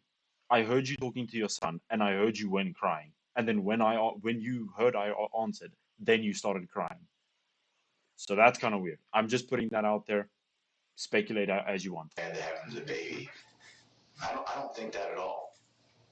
You wouldn't have kept trying to stay there and be around the baby if you wanted something bad to happen to it. But you would agree that something very bad happened. Okay, and the baby is no longer with us and the baby's dead. Okay? But the manner in which the baby died was caused by somebody with very deep feelings, very strong feelings. There was a lot of angst in what was done. Somebody had very strong feelings towards that baby. Okay? And the person I find with the strongest feelings, one way or other, about that baby is you. You're the person that had the strongest connection. And what I'm trying to get to the bottom of what happened here, I think a big goal for the police is we want to know exactly what led up to this. Who do you say is playing the part? This lady or may have caused the or aunt? what may have led you to react in such a way so that we can help somebody else from not doing it. If you could help another mother Are you saying they with the work stuff that you together? were suffering from in the You got a point postpartum, there. You got a point there. wouldn't you want to do that? You know Aunt Debbie didn't do this. You don't want to blame it on Aunt Debbie. That's not going to help. Okay? Do you think I'm getting a little close there with the fact that you just don't want to believe you did it? How do you? So, when you think about Janiah, how do you feel now? I feel real sad. Real sad? And disappointed. Why do you feel disappointed? Because I just lost my daughter and I really love her. And none of us in here doubt that you loved her. Okay? Just That reaction doesn't sound like someone showing remorse. That's just me. Yeah, I really loved her. I just lost my daughter. I really loved her. because of what happened. What? That doesn't mean you didn't love her. I want you to tell me what made you upset that night. What started all this? What happens that makes you upset? Nothing. Nothing upset you. No. The detective directly confronts Deasia with more evidence. How did you end up with all this blood on you when the police get there? You don't know? No. Well, how would you explain it? If you were the police detectives, how would you explain You with all the blood all over you. You got a point there. Got a point there. Why there's blood all over your room where you were sleeping. It's either she's trying to act crazy by showing no emotion, or, like the detective said, she's in shock because of what she did, and she's like suppressing it, trying to not, believe that she just murdered her own baby. That could also be a reason. Why your fingerprints are on the knife. I don't know. You don't know? No. What do you think we think when we see all that? That I killed me. That I was the one that killed my daughter. The detective strategically transitions to the topic of Deaja's loved ones, including James and her family, as he continues to build his case in hopes that something will trigger Deaja to tell the truth. Do you still have feelings for James? No. You know what James asked about you? What? So when I talked to James, he said to me, "Can I go see her while you were up at Deaconess?" And I said, "Well, at this point, we're not letting anybody up there because people are concerned for your own safety from yourself, and they were monitoring you. And then Bill and I were concerned because we didn't want anybody else up there talking to you yet." But he asked a bunch of times, "Can I go see her? I think I'm the only one that can help her. I think I'm the only one that can get her to open up. I think she'll feel comfortable talking to me." I was impressed with James because, given the circumstances of what has happened, I'm not too sure that I would be asking questions about you. He was upset about Janiyah, but he still was concerned about you. The rest of your family asked those same type of questions. Were you surprised to hear that James and your family was asking about you? Yes. Okay. And to be honest, I was surprised too. I thought they would be really, really mad at you. But do you know why they're not? Why? Because they don't think you're a bad person either. They don't think you're a bad person. We don't think you're a bad person. But we do think that you're responsible for a bad thing. I'm not going to sugarcoat that or lie to you. And all the evidence and all the facts that we've collected and investigated goes right along the same line. It all points to you being responsible. The detective explains that she needs to accept responsibility and deal with the consequences. And we need to move forward from that. Not just for the court stuff and for police stuff, but just for the family and everybody else. Aunt Debbie didn't do this sleepwalking, did she? No. No, she didn't. What set this off? What happened? I do want to help you, but I want to help the other people too. The detective needs to uncover the spark that caused the massive explosion of violence. But Deaja reverts back to her original. Yeah, I'd say the investigators.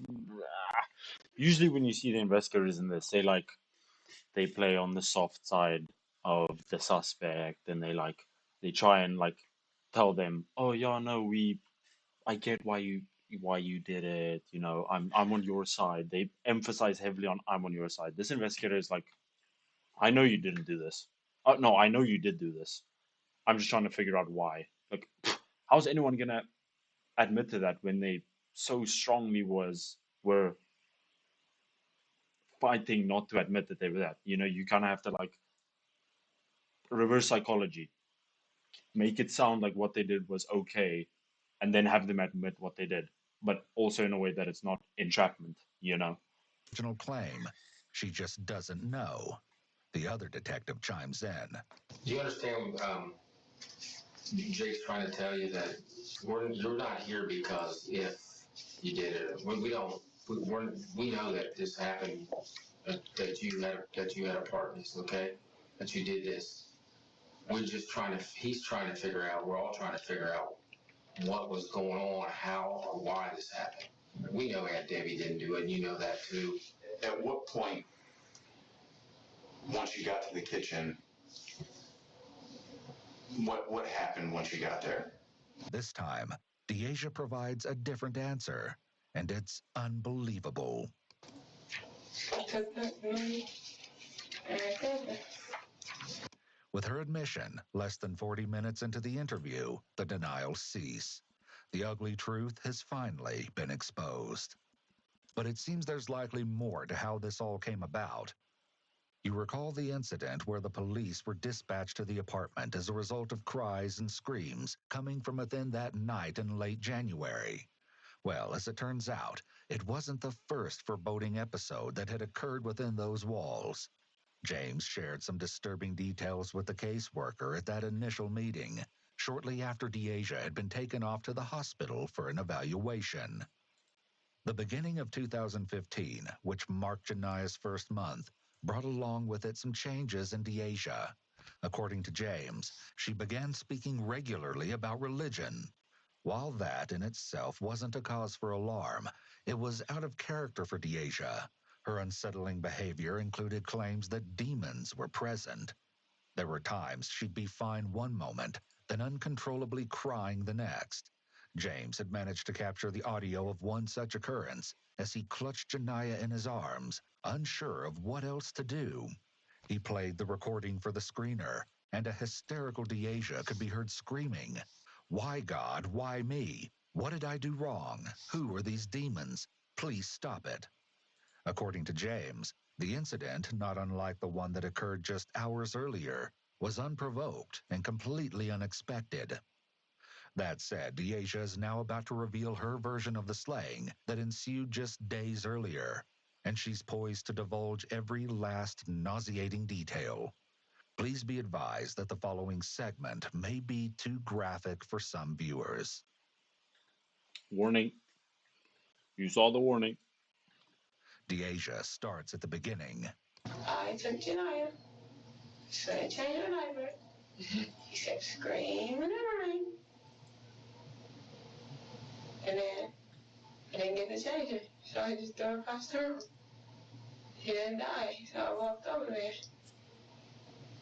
I picked her up and banged her head and it's looked herself 4 times. Then, after she wasn't dying there, he clipped the big old stick and hit her in the head 4 times. She wasn't dying fast enough. Yeah, that's when I ran in the kitchen to kill her and raise her off. Took the next one out, stabbed her in her head, told her to die, die, die. Stabbed her in the eye. She was still touching. She was cut her neck. How many times did you cut to get her neck severed? Until it sliced off. Once you started stabbing her, what made you think you needed to cut her head off after that? She wouldn't die. She wouldn't die? How do you know she wasn't dead? Because she kept breathing and She kept what? breathing and moving around. She kept breathing and moving around? Yeah. Even after you were stabbing her? Yes. What did you do with the knife after that? Put it in her hand.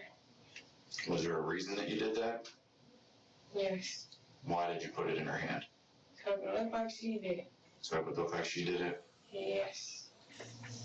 And then what did you do? What? I went back around. Deasia's revolting account is consistent with the evidence found at the scene. What made you do that? Mm, You don't know? no. Do you regret what you did? Do you feel bad about what you did to Janiah? No. Why don't you feel bad? Just Do you blame Janiah for something? no. What made you want to kill her? I don't know. Do you think you could have just given her to James instead? Yes. I get in contact with her. Couldn't get in contact with him? No. James, how long before Robert showed up? I got 15. So she killed the baby because she couldn't get a hold of her husband. What? What? What? I'm sorry, A good 15. 15 minutes? Yes. Did you hear the little kids scream when they came in? They didn't even scream. The little girl said, "The baby." So you heard all that? Yeah. Yes. Yes. After catching a glimpse of baby Janiah in such an utterly brutalized state, Robert had to divert his eyes. What do you see when you look at the child? What? Look, lady, I don't want to describe the scene. This experience is very, very bad. All right, the little baby head is open, like open. I'm not going in there to touch nothing. Man, I ain't gonna lie. The most interesting case we had somewhat recently, like in this year, was like, let me think. Something like 10 bodies being pulled out of a river and like 4 crashed cars in said river, and that river goes under the highway that I drive to my apartment every single day. And I drove past one of the like the stops with the police, and I saw all the hazmats and all the police cars. There was traffic for like an hour extra, and I read, my mom sent me like the Facebook article about it, and it said they pulled like 10 bodies out of the river. Still don't know who did it. So you guys might have shit like this that happens in your country, in America, but at least your shit gets solved. At least you guys know who does this. We don't, because our police force does not give a shit. They get bribed, they get corruption, shit like that, man. So, you know, y'all may have shit in your food. We don't have a police force. So, you know, 50-50. I don't want to mess nothing up. I'm not going in there to look because I already seen it, but it's very violent. It's a very violent scene. But we're going to step out for a minute, okay? Were you able to tell anyone else about this? No. Okay. We'll be back in a minute, okay? Okay. Would you like something to drink or anything? No. Water or something? No. Detectives exit the room and don't return for any additional questioning. Less than 15 minutes later, Deasia is headed for the Justice Center. Deasia's account confirmed the Hamilton County Coroner's report. Baby Janiyah had sustained stab wounds on both her face and head. When the coroner was asked if she could provide the number of stab wounds, she stated that she'd lost. That's the thing. I feel like in America, you guys have more things that happen in movies. Like, also the kid shot his family with a shotgun on Christmas. Down the road. I'd be fearing for my life if I were you. Down the road. And what did you say? 3 houses down. My brother, are you in a town with serial killers? I heard the plot. Oh! Who's next? Your across the street neighbor is gonna, you know, boil his kids. That is so crazy. That's why I'm saying shit in America is like the shit you see in movies. That's like 2 movies I can think of that could be made from what happened in your street alone. And I'm in the safest state in the United States. Suddenly I don't want to complain anymore. I'm in Maine, statistically the safest. Yeah, doesn't Maine... The fuck? Ghost orbs flying in front of my camera. Yeah, Maine has like statistically the lowest crime rate in the US, doesn't it? Let's Google. What US state has the lowest crime rate? Oh shit! New Hampshire. 3 cited crime rate. States like Maine, Vermont, and Minnesota also consistently ranked among the safest. Oh shit! Okay, you're right. Damn, man. That's sick. Janiyah's right arm Apparently was not. fractured. In addition, her head had indeed been severed from her body, as Deasia so callously described. Oh, Coroner's whoa. report. Baby Janiyah. But it's very violent. It's a very violent scene. But we're going to step out for a minute, okay? Were you able to tell anyone else about this? No. Okay. We'll be back in a minute, okay? Okay. Would you like something to drink or anything? No. Water or something? No. Detectives exit the room and don't return for any additional questioning. Less than 15 minutes later, Deasia is headed for the Justice Center. Deasia's account confirmed the Hamilton County Coroner's report. Baby Janiyah had sustained stab wounds on both her face and head. When the coroner was asked if she could provide the number of stab wounds, she stated that she'd lost count. Janiyah's right arm was fractured. In addition, her head had indeed been severed from her body, as Deasia so callously described. According to the Hamilton County prosecutor, Job and Family Services did their job. Nevertheless, the haunting case is one you likely can't wrap your head around, and the question of why really wasn't answered, at least not completely. Deasia's initial plea in response to her aggravated murder charge was not guilty by reason of insanity, but the presiding judge ordered that she receive psychiatric treatment. It was later determined that she was competent to stand trial upon receiving the required treatment. However, a trial date never came. Deasia Watkins pleaded guilty to the brutal murder of her own infant in February of 2017. She received a sentence of 15 years to life in prison, with the possibility of parole at 13 years, as she was given credit for the time she'd already spent in custody. That is so crazy. That is so crazy. And the craziest thing I found out about the US is that, well, I don't think it's just the US, but most life sentences, if it's not the death sentence, they aren't,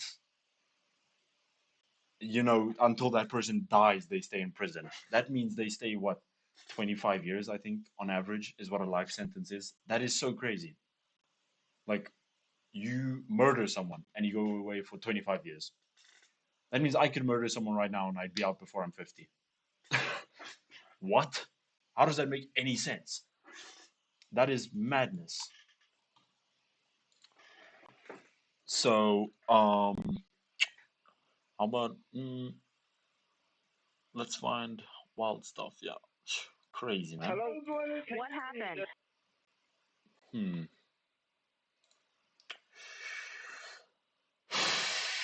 Let's find another one. Not too long. Here's one. Sisters horrified by brother's unthinkable act with a deceased mom. That one's a half an hour long. Not too bad. My wife was nearly murdered by her first boyfriend. He got attempted murder in the first degree and attempted murder by strangulation, and he only got 8 years.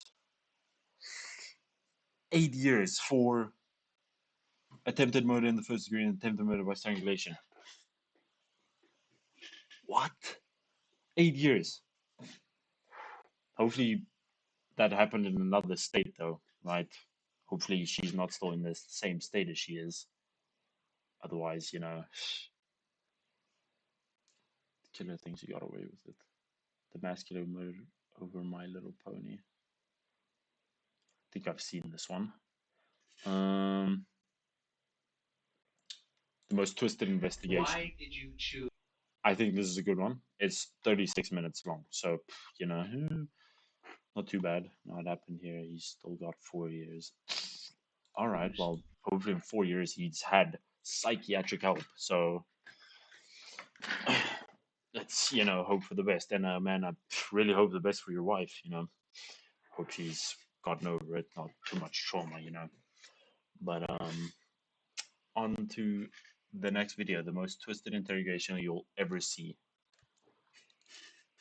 Jamie, your friend. He was the easiest Stick around for out of one, brother. anybody. All right, because man. he would have followed Appreciate me it. because It's of such bedtime.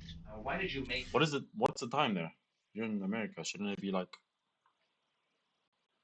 1 p.m., 2 p.m., 3 p.m., something like that? Isn't it like midday for you guys? A suggestion to Jamie to go inside the school today. I was planning to murder him. Do you know why you were going to do this? No, I don't.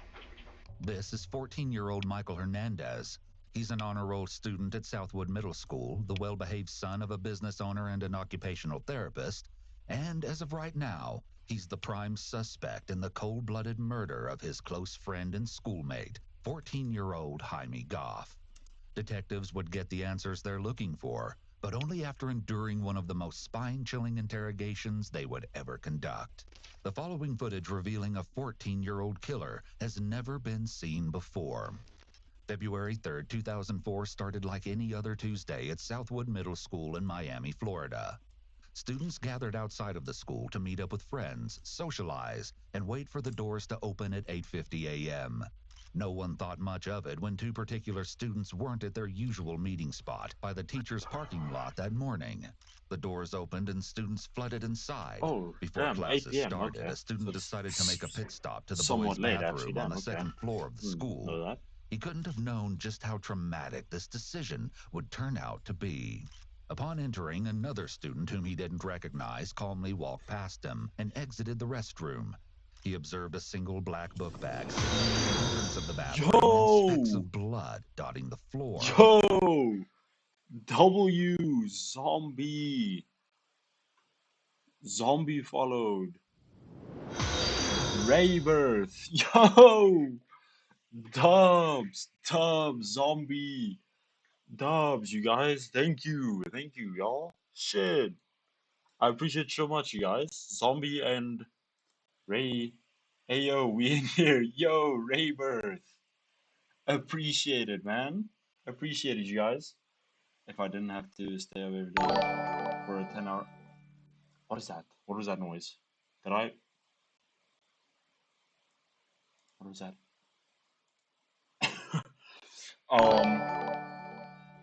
What is that? What is that? What am I hearing? I'm confused. I'm new to this. What am I hearing? Alert box. I think it's my. Hold on. I'm sorry for the new viewers. I think it's my alert box tweaking out. Yes, it is. Didn't touch it. Yes, remove. All right. So, for Rebirth and Zombie that just joined, we are watching the most twisted interrogation you'll ever see. You guys are joining Gavin, that's been here. Shout out to my boy Gavin. You were watching Explore with Us. Shout out to them. Explore with Us. Shout out, major shout out. Amazing videos, body cam videos. Hope you guys fuck with it. Yeah, appreciate you guys for joining the stream. I'm quite new to this, so apologies for any So He peeked underneath the stalls to check if anyone was inside. There was indeed someone else in the bathroom, but something was terribly wrong. A large pool of blood was forming on the floor inside one of the stalls, and there appeared to be a pair of feet hanging down from the toilet. He swiftly exited the bathroom to advise a nearby security guard that there appeared to be someone bleeding inside the boys' bathroom. The guard simply brushed him off and told him to go to class. He then went and told a friend what he'd seen. Together, the two boys proceeded back into the bathroom. The stench of warm blood had begun to fill the small latrine. The pair tiptoed cautiously toward the stall. They knew they had to look inside. They prepared themselves for the worst, then hesitantly inched the stall door open. The scene before them could only... Okay, before we go on, honest question here. If you guys stumble into that and you smell, blood, what I don't know what that smells like. You guys running or you guys checking? Are you guys inflicting self-trauma? Because that's what that is at that point. Me personally, I'm checking. I'm checking. be described as nightmarish. A male student later identified as 14-year-old Jaime Goff was covered in blood and unresponsive. He was positioned face down, his chest and torso lying across the toilet seat, while his head and legs hung limply over the sides of it. Blood streamed down his face and into a large pool that was forming on the floor beneath his head. In that pool lay a lone pair of black glasses. One of the boys shouted to the victim twice. When they got no reply, shock turned into panic. The two fled the bathroom. So wouldn't it just smell like rust? How would you differentiate? Probably got to check to see if bro needs help. But yeah, trauma time. In hysterics. Yeah, true. The I guess you guard in the want to go hallway. help. This That makes time, sense. alarmed by the student's clear distress, the guard rushed into the boy's bathroom. Upon witnessing the grotesque scene, he immediately radioed the Miami-Dade Police Department. The guard then Pretty left much the trust, bathroom yeah. to retrieve the assistant principal. Upon returning, the guard discovered that in the few minutes he'd been absent from the bathroom, someone had come in and removed the victim's body from the toilet. The body was now lying face up on the stall floor, his arms splayed out to the sides. School personnel could now clearly see that one side of his neck was shredded to pieces. The school was immediately put on lockdown. A few hours later, investigators entered the classroom of 8th grade student Michael Hernandez, who'd been identified by one of the two witnesses as the boy they'd seen exit the bathroom that morning. Michael's teacher approached detectives first, with a few pieces of interesting What year is this? 2004. information. She This guy's stated older that she than me. led her students into the classroom at 8:55 a.m., and since that time, Michael had requested to go to the bathroom 3 times. The teacher observed that Michael had blood on his shirt, which he attributed to a nosebleed. He made 2 trips to the bathroom before 9 a.m. After the school went into lockdown, Michael requested to go to the bathroom a 3rd time, wherein his teacher summoned a security guard to escort him to an unoccupied restroom and back to class. This was reportedly the last time Michael had left the classroom. Michael was taken to an office on the 1st floor of the school to speak with detectives. When investigators inquired as to how Michael got blood on his shirt, he told them that he'd been hit in the face by a door while horseplaying with the victim earlier that morning. The detective examined Michael's face but found no open wounds that he could have bled from. Michael quickly changed his story. He claimed he'd gone back to the 2nd floor bathroom where he'd parted ways with Jaime earlier. When he entered the restroom, there was already another student inside that Michael wasn't familiar with. The student advised Michael that there was someone inside one of the stalls. That's when Michael got down close to the floor to look underneath. When he bent down, his shirt grazed the floor and got blood on it. However, he did in fact see his friend Jaime inside the stall. So you're telling me he went in, saw someone he's never seen before, and they're what? I can't remember, but he looks somewhat old. Not like old, but he's somewhat old. He walks into the school, sees someone he's never seen before in the stall, he wasn't familiar with. That person says, "There's someone in the stall." And his explanation to how he had blood on his shirt is he leaned down and his shirt touched the blood on the floor. Wouldn't you see the blood in front of the stall? My brother, you would see the blood in front of the stall and be like,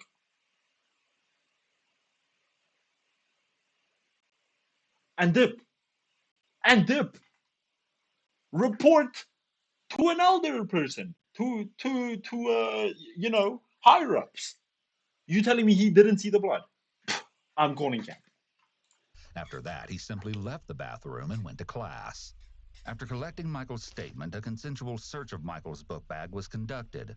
What they found inside told an even more shocking story than the one Michael had just spun.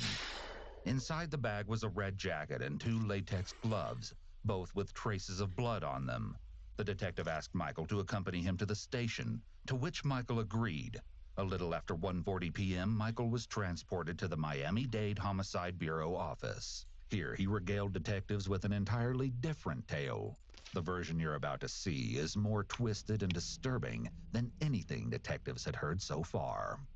The following never-before-seen footage has been analyzed by a qualified team, including a licensed professional counselor, a licensed attorney and former prosecutor, and a licensed clinical psychologist. Ready? Yeah. Please raise your right hand and swear you in. All right. You swear the testimony you're about to give will be the truth, the whole truth, nothing but the truth, the whole truth? Yes, I do. Though he is a minor at 14 years old, Michael is being questioned alone and without his parents, because in Florida, the law allows minors to be interviewed without parental consent or their presence in the interrogation. However, parents can request a lawyer or stop the questioning on behalf of a minor at any time. These laws can vary by state, as some states do require parental consent. Mike, just do me a favor. When you talk clearly so that Ms. Renee can understand you. Okay? For the record, could you please state your name? Michael Hernandez. Mike, what's your birthday? February 2nd, 1990. Happy birthday. Thank you. So you just turned 14? Yes, I did. Very good. And what grade are you in? I'm in the 8th grade. Michael is being very cooperative and well-mannered during the preliminary questioning. He articulates well and answers the detective's questions clearly. His posture mimics that of an attentive student. He's sitting up straight, his hands folded in front of him, and his eyes keenly fixed on the detective. His body language conveys respect and a willingness to be compliant. However, we'll soon see that his motives are actually much darker. What school do you go to? Southwood Middle School. And are you in any special classes or anything? Any honors classes? I'm in gifted. All my classes are gifted except for my electives. Very good.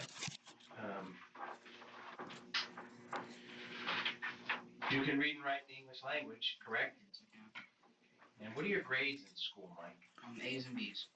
Michael appears proud to talk about his exceptional performance in school. Being a gifted student seems to be a big part of Michael's identity. Do you know an individual by the name of Jaime or Jamie Goff? Yes, I do. The J in Jaime here is pronounced with an H sound, like it would be pronounced in Spanish. But Michael and the detective pronounce Jaime with the J sound. At the mention of the victim's name, Michael's cool demeanor slips very subtly. For the first time, he seems to hesitate before answering the question. Yes, I do. His hands make a slight movement, as if he's trying to talk with them, but doesn't exactly know how. And how do you know Jamie? We've been friends since the 7th grade. And for the record, Jamie is the victim in this case. How old is Jamie? 14. And you're 14 also? Yes. How much older is he than you? I'd say about 4 months. Let's see. Is it just me or does this look like this VHS horror tapes? You know, the camera film and everything running. Is just me. 4 months. Almost 4. It would take a few days. Okay. Like an intro to a BO3 campaign. You know, a CCTV from a BO3 or BO2 campaign. Normally, detectives ask a suspect very open-ended questions like, "Tell me what you did this day." But here, the detective is using a lot of leading questions, which may be due to Michael's very young age. And what time did you get to school? 8. Just for dramatic effect, you know, just add the VHS 2004, you know, CGI. 25, a little after, between 8 and 30. And when you arrived at school, where did you go to? I went to the fence on the outside of the parking lot, north of the parking lot. And why is that? That's just where me and some other people would just hang out. And this would be before class? Yes, before class. And who were the people that you would hang out with in the morning? Most of the time it'd be with Jamie Goff, Andre Martin, and myself. And sometimes there were some other people, but they didn't hang out with us. They just were there. Okay. Today, who did you meet at the fence? I met Jamie Goff. And how did Jamie seem this morning? He seemed like he normal hall, like he does every morning. Did you make any suggestions to Jamie that you and him go into the school early this morning? Yes, I did. And about what time was that you suggested that both of you go inside? A little after 8:30, maybe like 8:31 or 35, between those times. What time does school open and are students allowed inside the school? 8:50. Did Jamie agree to your suggestion to go inside when you made that to him? We had to make a deal first because he didn't want to get in trouble because we've gotten in trouble on previous times when we've attempted to go up there. And why do you get in trouble for attempting to go inside the school? Because it's too early and we shouldn't be walking around upstairs. And I see. Why did you make the suggestion to Jamie to go inside the school today? I was planning to murder him. Michael answers this question as matter-of-factly as he's answered all the other questions so far. There's not a single hint of empathy or remorse to be found. He seems undeterred, even by the fact that he's admitting to first-degree murder, and exposing himself to the highest level of criminal penalty there is. Michael likely isn't aware of this, but under Florida state law, 14 and 15-year-olds can be tried as adults for certain felonies. They can also be subjected to the exact same penalties that an adult can receive, with the exception of the death penalty. Since Michael has already confessed to the first-degree murder of his friend, all that's left is to see if the court will possibly take pity on him. Do you know why you were going to do this? No, I don't. Now, what was your plan? How were you going to accomplish this? I was going to get him into the stall, the last stall, because it's the biggest, so I'd have more room. Now, this is in a restroom? This is the restroom. On which floor? Second floor. Okay, and it's the male restroom? Yes, it is. Where is it near? It is near the media center and the gifted U.S. history class. Okay. And once you brought or got Jamie in there, how are you going to bring him or lure him into the restroom? We usually go to the restroom after we get upstairs, so we don't get caught by security. Okay. And so I knew that was gonna work. I got him into the stall by saying, "Look, I have something to show you." So I got him into the stall, and I told him to turn around because I wanted it to be a surprise. Before that, I put on the gloves. He saw me put on the gloves, and I said, "Oh, I like them." Oh, you're going too fast. And I said, "I like them because they're comfortable." It's possible that Michael's cadence has increased here due to his excitement to talk about the crime for the first time. Yeah, Gammon, I hear you. This is insanity. Excitement to talk about him murdering his friend in the 8th grade. Retelling a story can be a way for someone to relive an experience, and it often brings back feelings associated with the original event. His fast talking could also be due to his eagerness to show how smart he was in preparing for this crime. He may be seeking admiration from the detective for how well he planned his attack. Michael's enthusiasm is also evidenced in his full cooperation when being questioned, appearing like he's sitting for a job interview instead of an interrogation. It's odd that he doesn't seem afraid or bothered at all that he's sitting there because he's been caught for the murder of his friend. Now, you also said that you put on gloves. What kind of gloves were these? They were latex gloves. Where did you get them from? My mother purchased them at Walgreens the previous night. Why did she purchase these? Was that at your request? It was at my request because I said that I needed them for extra credit for my science class. There's no denying at this point that Jaime's murder was premeditated. More disturbingly, it seems that Michael mapped out every single detail and accounted for almost all possible factors before executing his plan. A thorough search of Michael's backpack yielded a secret compartment that he'd made by cutting a slit in the inner lining and attaching Velcro along the edges of it so that it could be secured shut. He'd used this compartment to store the murder weapon, meaning Michael had even planned for the possibility of his backpack being searched. Now, you and him are already in the stall, correct? Yes. Did he go into the stall first? Yes. Did you follow him? Yes, I did. Did you close the stall door? Yes, I did. Now, what transpired next? Okay. I was talking to him and I told him, all right, now I have to put my hand over your mouth. Okay. And so I did, and I lifted his neck up. Now, was he facing you or was he away from you? He was away from me. Did you put your hand over his mouth? Yes, I did. And which hand did you use to put over his mouth? My left hand. Once you did that, what happened next? Bro's answering these questions as if it's a test. My left hand. I lifted his neck. What? I had already before I put my hand over his mouth, I already put my knife out. So the blade was already out. Now, where had you kept this blade? I had kept it in my jacket pocket. And what color jacket did you have on today? I had a red jacket. Now, is this the same clothing that you're wearing? Yes.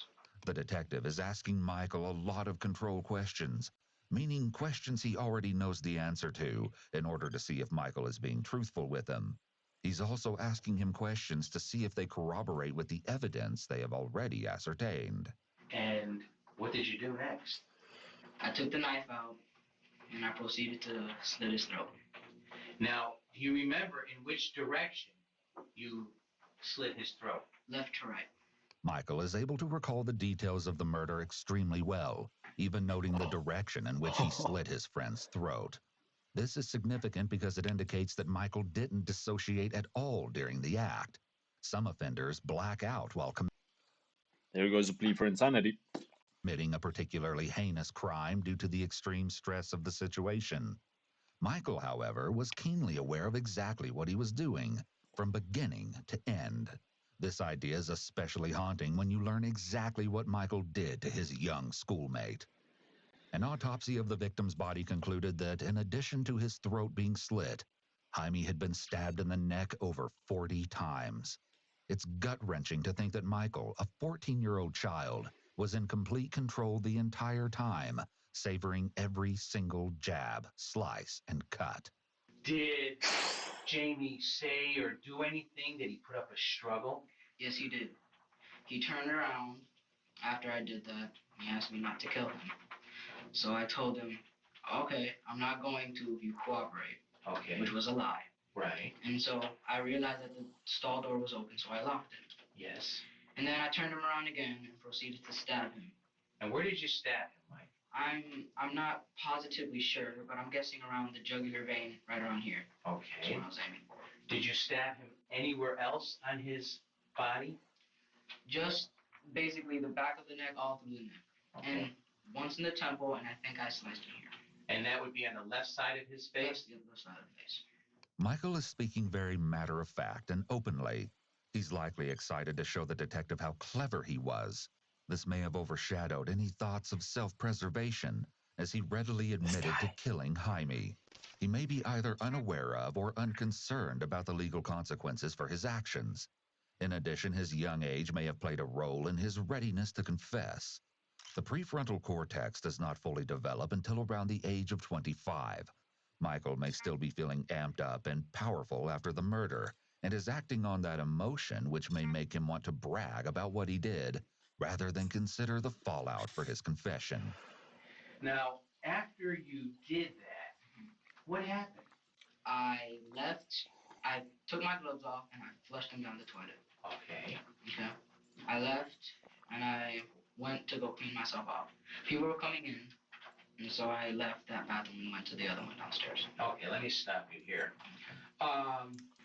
After you stabbed him, did Jamie fall to the commode or to the toilet? No, he did not. He was already positioned where he was found. I put his head under there to stop him from gasping for air. Okay. So we'll close it up. Oh, I see. Okay, Stop. now. I'm sorry? So he would stop making noise. Okay. Now, how did you know he was dead? I made sure by taking my knife, the point of my knife, and poking him in the face. All right. And I checked his eyes also, and they were motionless. Okay. Now, when he fell, was he on his front, or was he on his side, or on his back? Do you remember? He was on his front. Okay. Face that a kind of diagonal thing. Yes. There was blood coming from his mouth Mhm. to the right of the toilet. And I guess there might have been blood in the toilet. And there was Okay. blood on the walls. All right. What did you do with the knife and the jacket?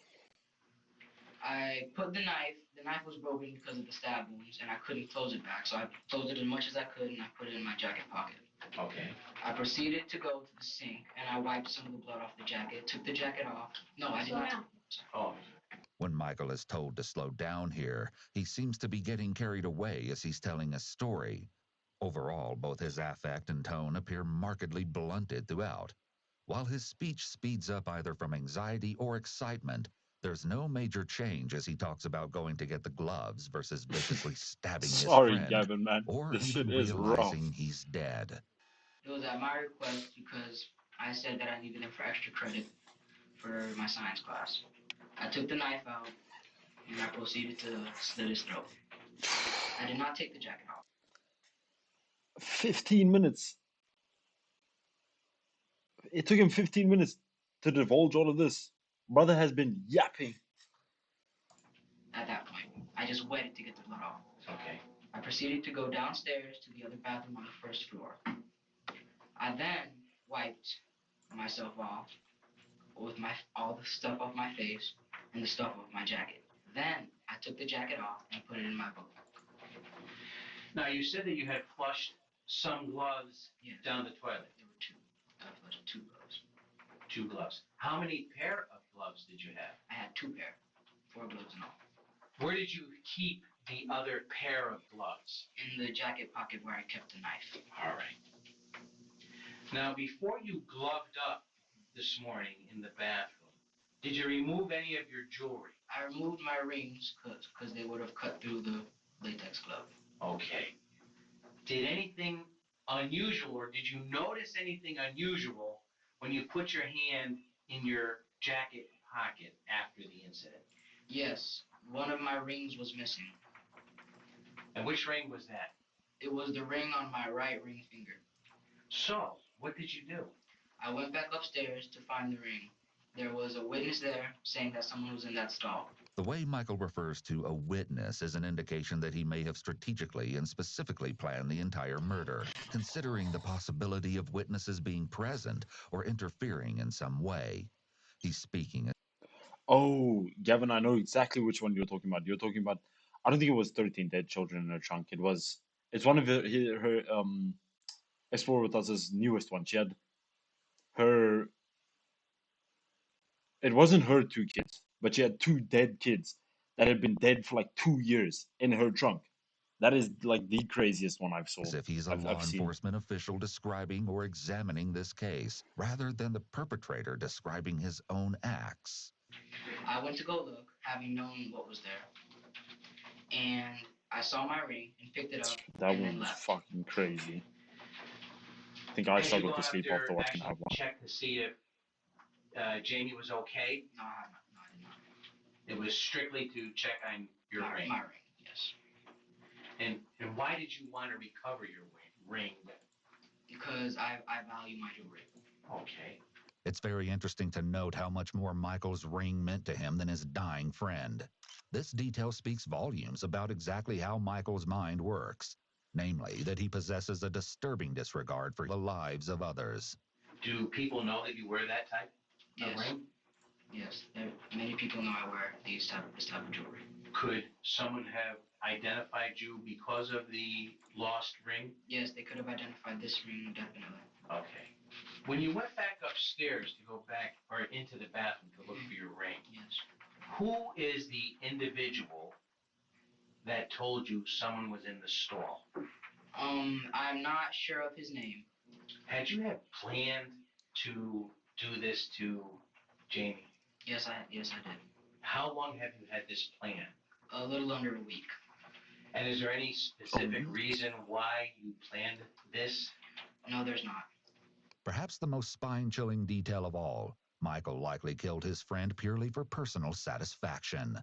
Michael, who had just celebrated his 14th birthday the previous day, had absolutely no reason to commit murder that morning. He simply decided that he wanted to. A situation such as this can reasonably be explained by a bout of severe psychosis. However, he doesn't present as a person who has psychosis, based on his behavior during the interrogation. Michael seems to be thinking clearly and logically. There are no indications that he is responding to internal stimuli, such as voices in his head or unseen Wonder what he's figures. got on there. There's no evidence of More on paranoia that. or delusions. Therefore, there is no evidence of a thought disorder.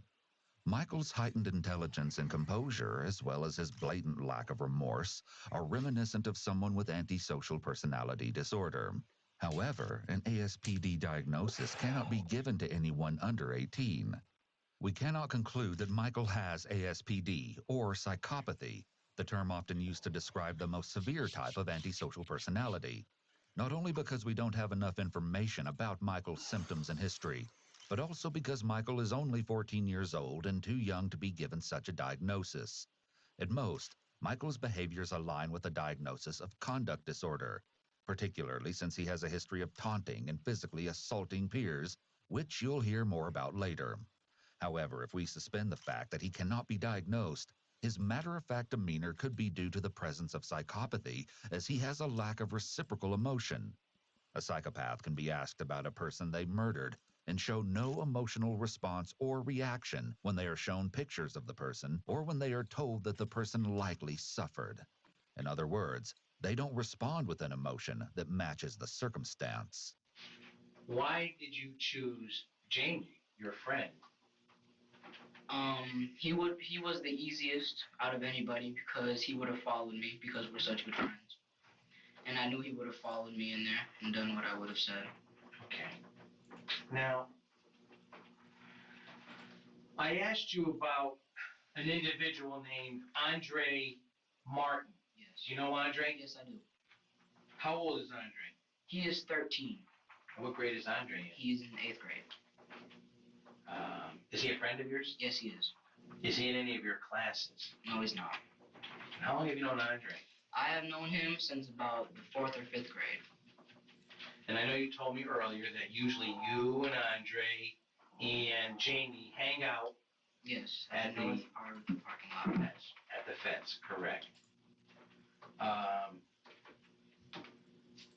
Calling your attention to yesterday, Monday, your birthday. Did there come a time when you approached Andre with the same type of ruse? Yeah, yes, there was. Me, Andre, Jamie, and myself were in the bathroom. Which bathroom? We were in the other bathroom than where the victim was found today. Referring to Jaime as the victim may be evidence of how detached Michael feels from someone who was supposedly his friend. He may be unable to or have difficulties with forming real emotional attachments to other people. This phrasing could be another indication of psychopathy, as it shows Michael has a lack of prosocial emotions. Empathy and emotional attachment are considered prosocial emotions, which are things psychopaths struggle with feeling. This is why they often present as emotionally detached, distant, and indifferent, because they're apathetic to society and to people and situations in general. The fact that psychopaths are emotionally detached helps them to stay calm in situations that would cause the average person to feel afraid or nervous, such as in an interrogation or the act of committing murder. What were your intentions yesterday? My intentions yesterday were to kill Andre. The same way that I killed Jamie today, except for the fact that I was going to stab him in the back and stab here, and that would have been it. Who is this you were going to do it to? I was going to do this to Andre. Michael seems almost enthusiastic about the opportunity to disclose every meticulously planned detail of how he was going to kill both of his friends. The animated way in which he illustrates his master plan to the detective indicates that he's relishing the opportunity to divulge his wicked scheme, and even enjoying the attention he's receiving. Whatever his motivation, Michael seems extremely invested in this experience of being involved in a real criminal proceeding. These are several more signs of possible antisocial personality disorder. From a legal perspective, his intention to cruelly execute multiple people could be used as evidence that Michael is essentially a serial killer in the making. The prosecution could argue that a life sentence is necessary in order to protect potential victims of a future serial killer. Earlier you told me that you had a belt and you were going to strangle someone. Yes, I was going to strangle him first, and then after he was dead, I was going to make sure by stabbing him. Okay, and this was Andre. This was Andre. Now, did you lure him into the bathroom yesterday? Into the bathroom, yes, not the stall. Okay. And how did you accomplish that? The bathroom? Yes. We were late to class. I told them both that we were going to be late to class.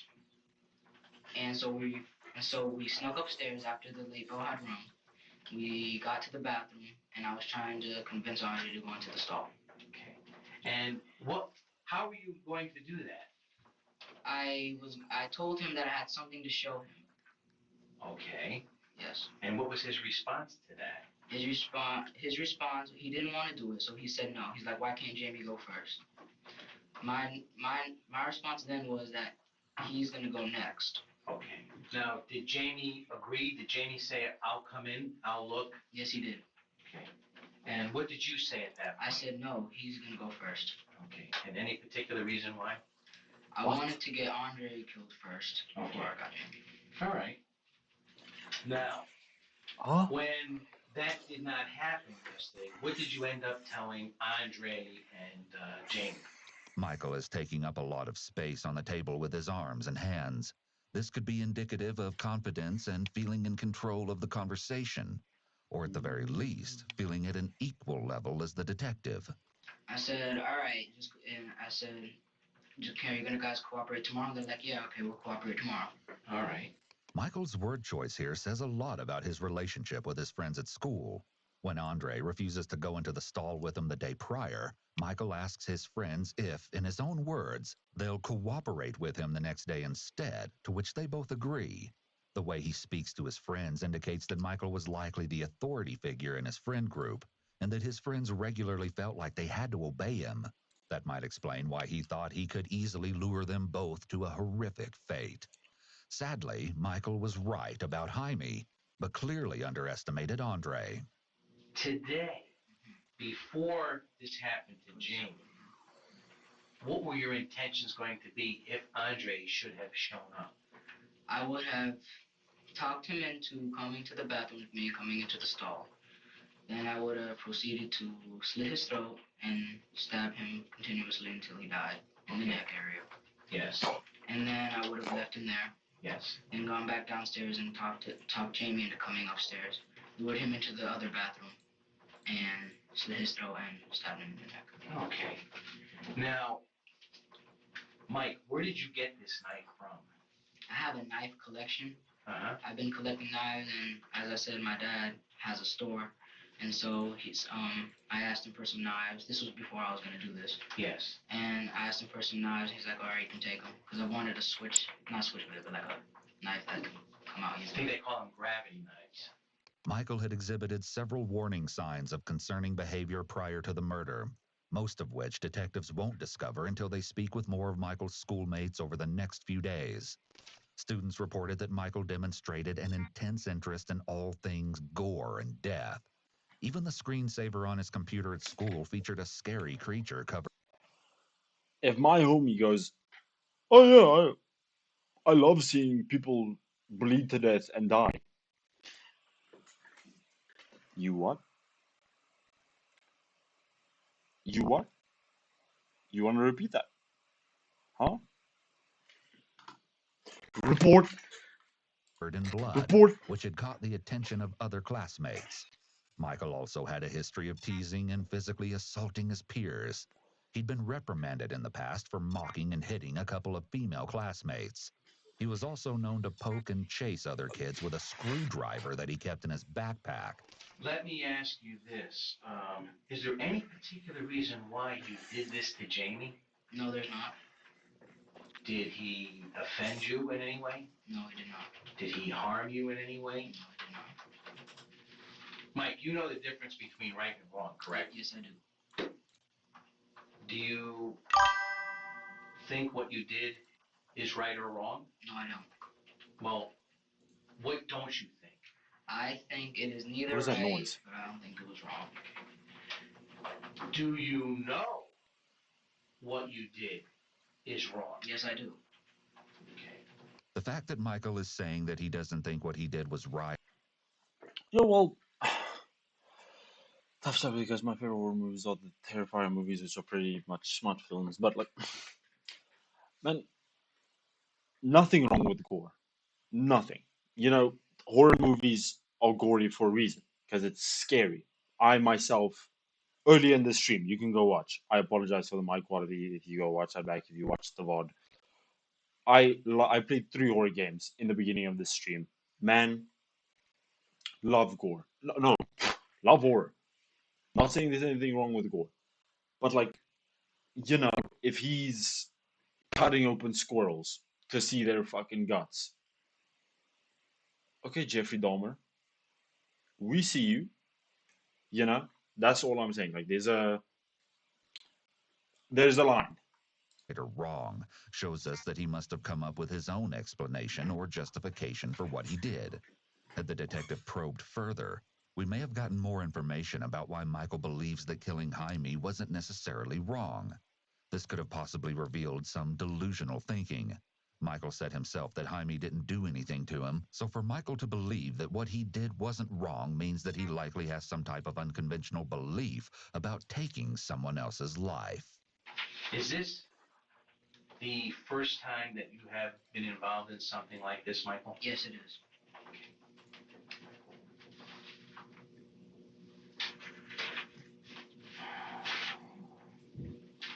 Are you sorry that this happened today? No, I'm not.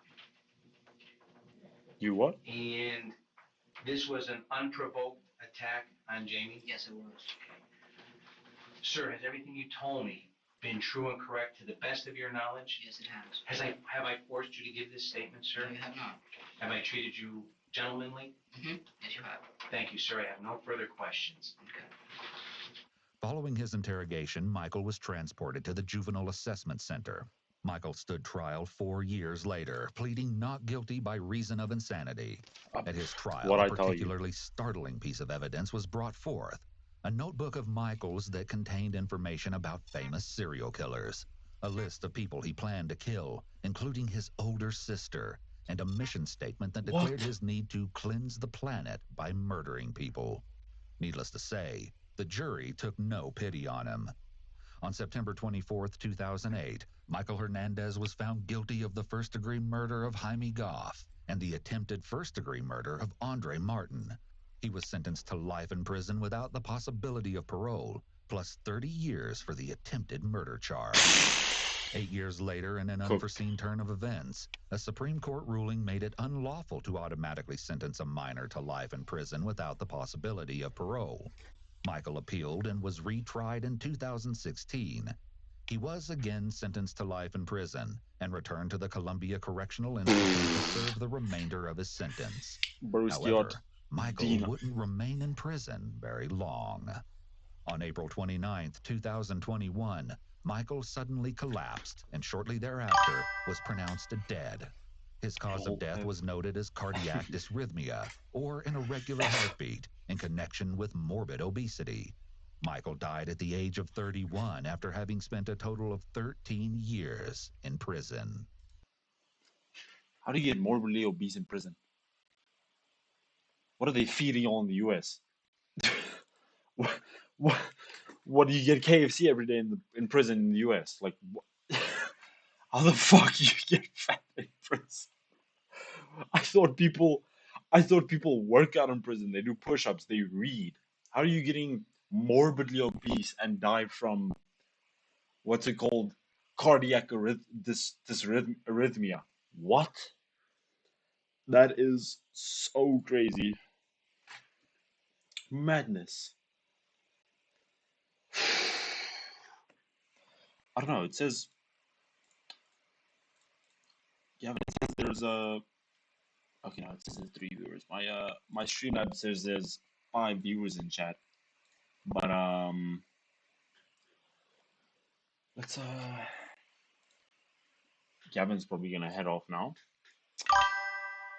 All right, man. I'll hope someone else like me shows up for your stream, bro. Oh, thanks, man. I really appreciate it. Like, really revamped my energy. You know, come by more often. Thanks, man. What time? What time was it? 2 hours ago, 2.5 hours ago, 3.5 hours ago. What time will it be then? It'll be like 6, 7. Like it'll be around that time, right? Because I think that might be ish when I hop on, when I get live. So hopefully, you know, streams pick up from now on. It's been a really good day. I'll say that. Think I might stay on. What's the time? Yeah, might stay on for like another 15, 30 minutes. I'll see. But thank you so much, Gavin, man. Really appreciate it. If you ever come by again, if you ever pop in again for a stream, I'll, you know, maybe pop you a mod so you can help me out. I don't know. You're my first real supporter, so, you know, man, it'll help a lot. Yeah, thanks, man. Really appreciate it. Means literally more than you know.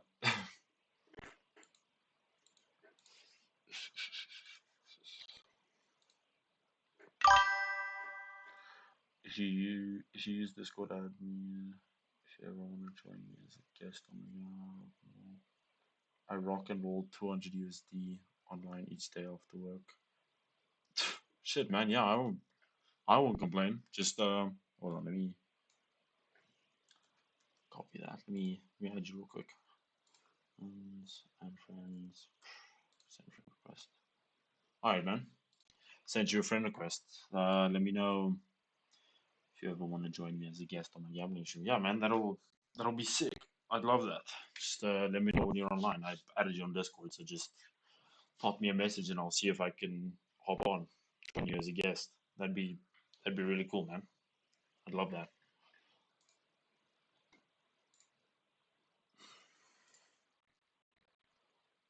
5 viewers. Says I have 5 viewers. Yo, who's in chat? Nice. Oh wait. Nice guy Gavin on Kick if you want to follow me there too later, man. All right, man. See you soon. Have a good day at work. Hope it everything goes swimmingly and you have a great day. I appreciate you for supporting the stream, man. It means a lot.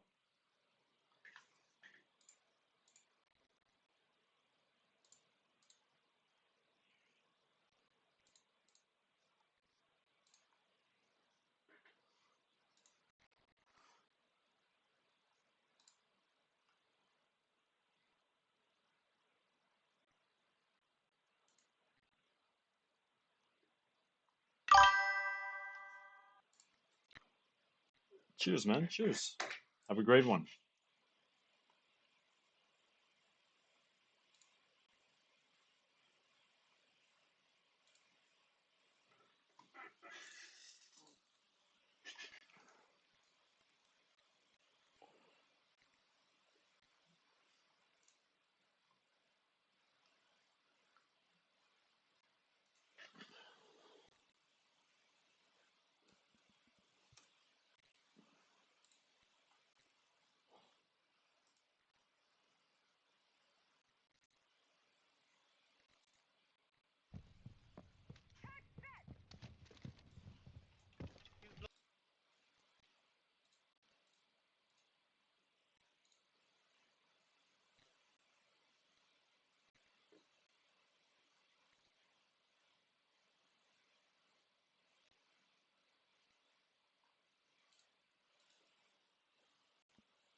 Yo, if anyone's in chat, man, just pop a whatchamacallit there, guys. Pop a message. I'd love to chat to you guys. Mean the world to me.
Right now, the 2,000 peso from Colombia will arrive here between Friday and Tuesday of next week. So hopefully the end of this week or the beginning of next week, you'll be getting up there.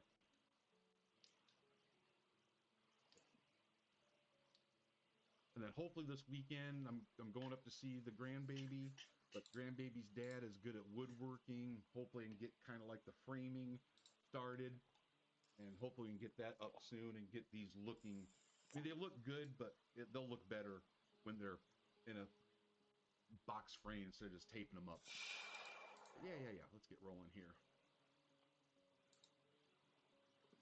Oh, and don't worry, we're doing about another hour and a half, guys. Yeah, exactly, Patriot.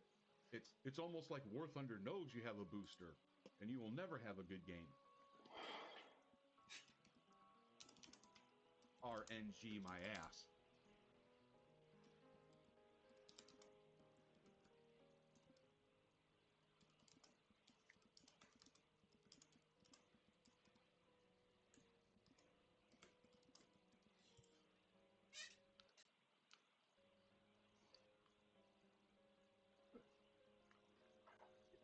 Again, that's typically what happens. You're live and you're over here bothering me. You need to focus on your stream, man. That's number one thing. How are you taking care of your stream if you're over here asking for a shout out, trying to take my viewers away? No. That's kind of like what I'm hinting at, Taco.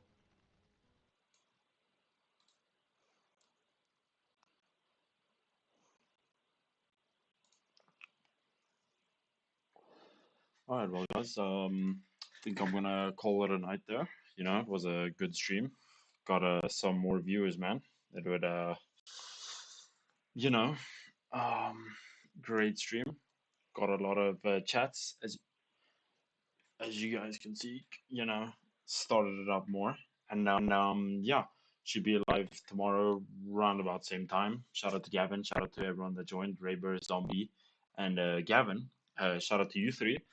My first followers in a while. So shout out to you guys. It really means the world to me. And yeah, I hope you guys enjoyed the stream. I hope you guys enjoyed the VOD later on. And I'll see you guys in the next one. Thank you very much.